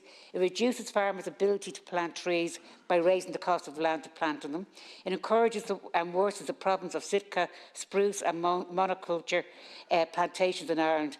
And it is handing £2.1 billion worth of taxpayers' money into corporate hands. More money, by the way, than it would for the state to just buy the land and plant trees itself. The Citizens' Assembly on Biodiversity Loss have said that this could lead to the sell-off of public lands and agreed that state-owned woodlands should be recognised and managed as a strategic long-term national asset for the benefit of the common good. This should also be reflected by keeping land and money in rural communities for their common good. This deal is a clear step away from either of these, and we've seen from the government shareholders' letter of expectation to Quilta that they have no problem with this at all, even though you're now saying it's not your preferred option.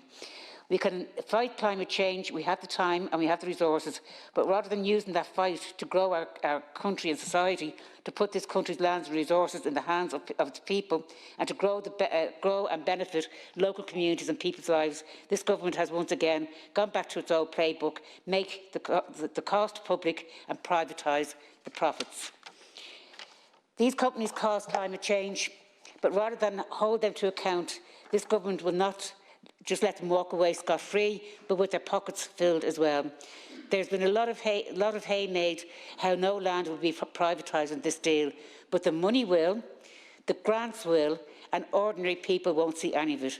This has been the line of government parties for decades. If we can't privatise assets, we privatise the profits. It's the reverse of what we did with the banks, where we nationalised the debt and taxpayers had to pay. This isn't good enough anymore. And now, today, we've seen, as has been said, about the European Commission has criticised Ireland's forestry policy in a scathing letter. In a leaked document, the Commission's Directorate General of Environment says a strategic environmental assessment report submitted as part of the draft National Forestry Plan does not sufficiently address concerns. The Department of Agriculture in October published a screening note for Forestry Strategy 2023 to 2030, which says that the plan will be 100% exchequer funded, with state aid approval expected from the European Commission, and we now know that letter hasn't even been submitted. Deals like Gresham deal will exasperate this, and this letter confirms that the deal should be shelved. Minister, we need to tear up the entire strategy. This is the price we pay for Quilter having a misguided mandate.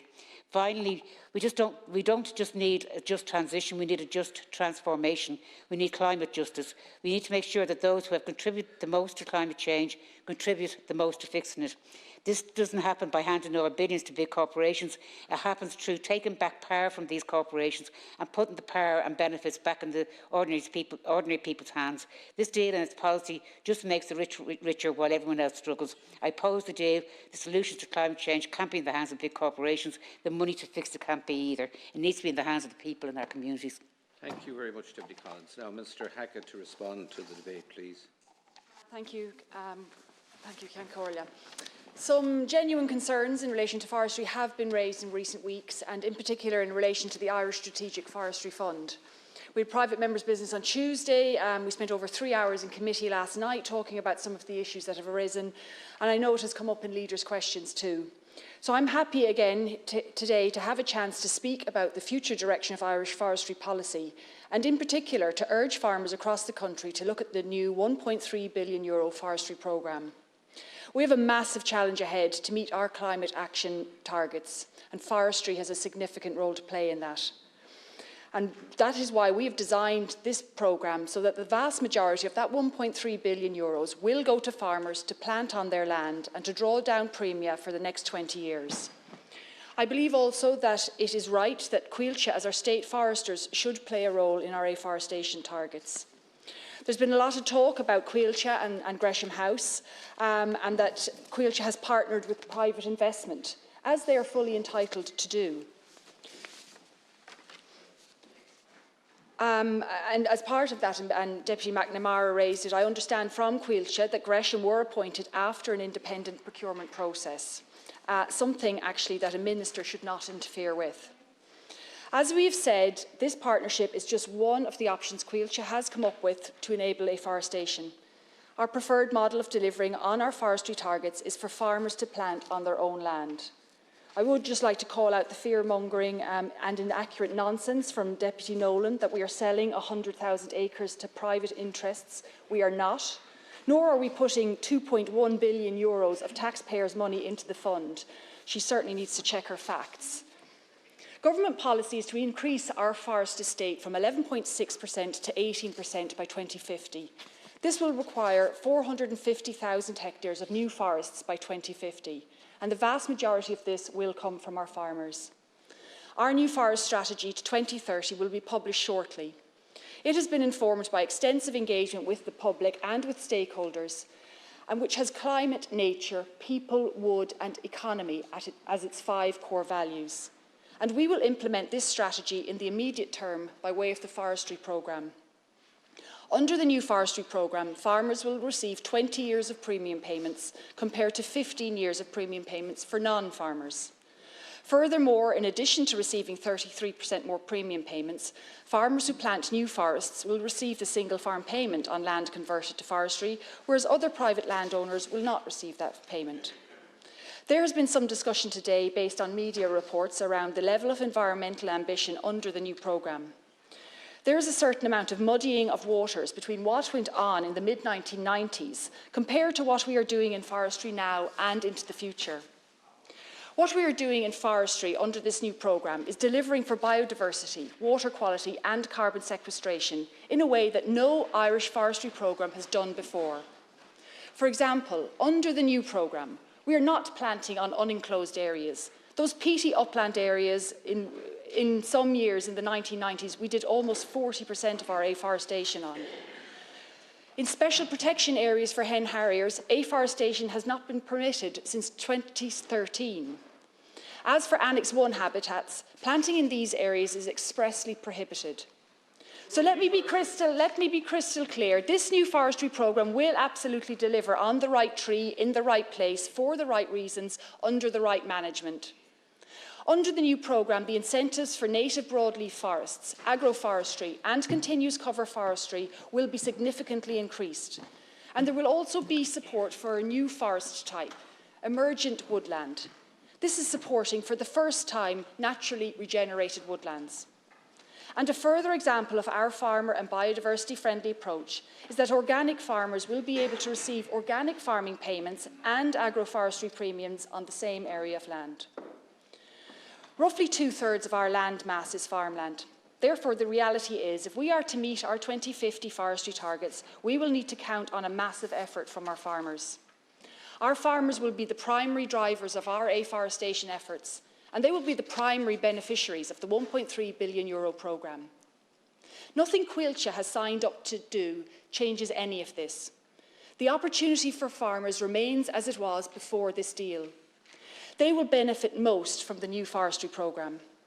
And I want to be absolutely clear that any new forests that are focused on timber production will not be monoculture forests. In fact, under the new programme, they cannot be monoculture.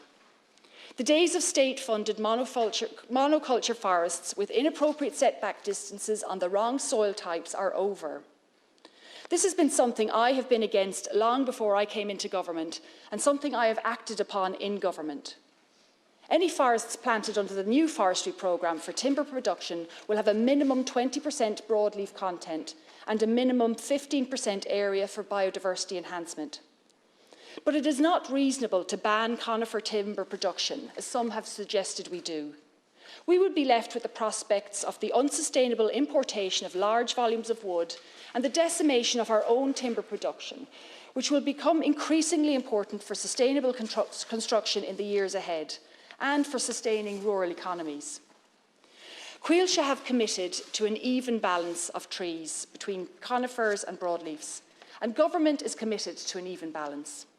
The Taoiseach has said it, Minister Ryan has said it, and I am saying it clearly here today.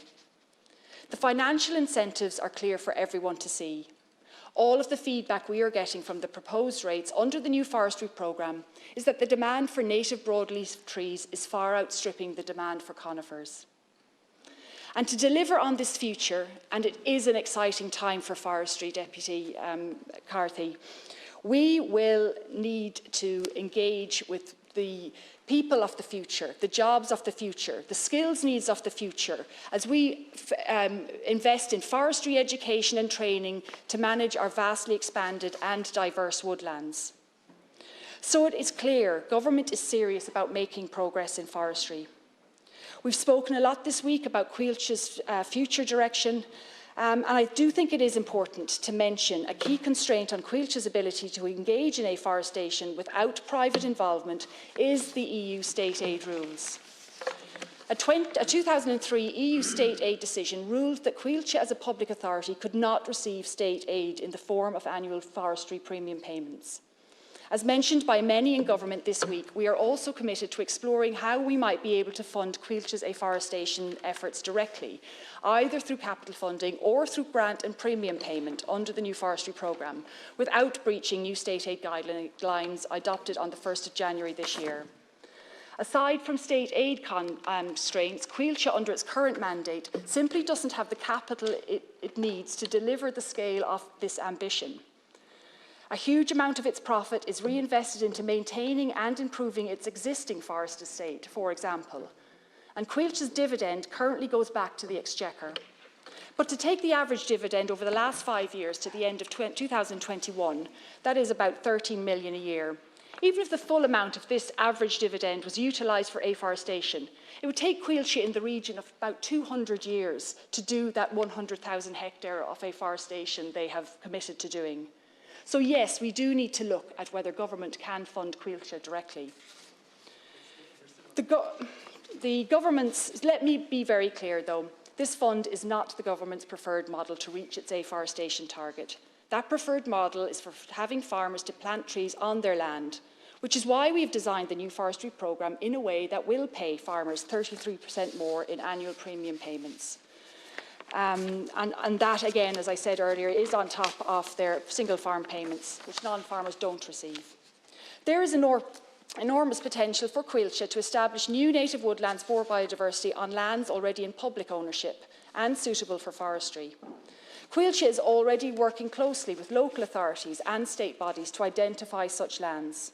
Coilse and Bord na Móna are planting native woodlands on former industrial cutaway peatlands is a great example of this approach. Coilse is also planting new native woodlands through the not-for-profit Nature Trust.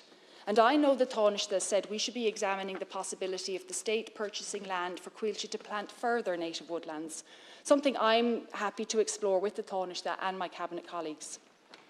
This debate has, however, raised, over the last couple of weeks, has raised the larger question of what we as a state want from Coilse and where its focus should lie. As a Green Party minister, it has always been my belief that Coilse should have less of a focus on delivering a dividend for the state coffers and more of a focus on nature, regeneration and afforestation. So perhaps now is the time to look at this mandate again. Certainly my own party was very clear in its general election manifesto in 2020 that we should look at a broader mandate for Coilse, which would deliver multiple benefits, including environmental and community objectives, as well as the production of high-quality timber. And this remains our position. And I will continue to pursue this with my government colleagues.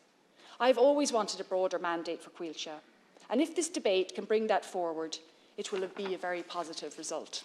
Thank you. Thank you very much, Minister, and that therefore concludes statements on Ireland's forestry strategy.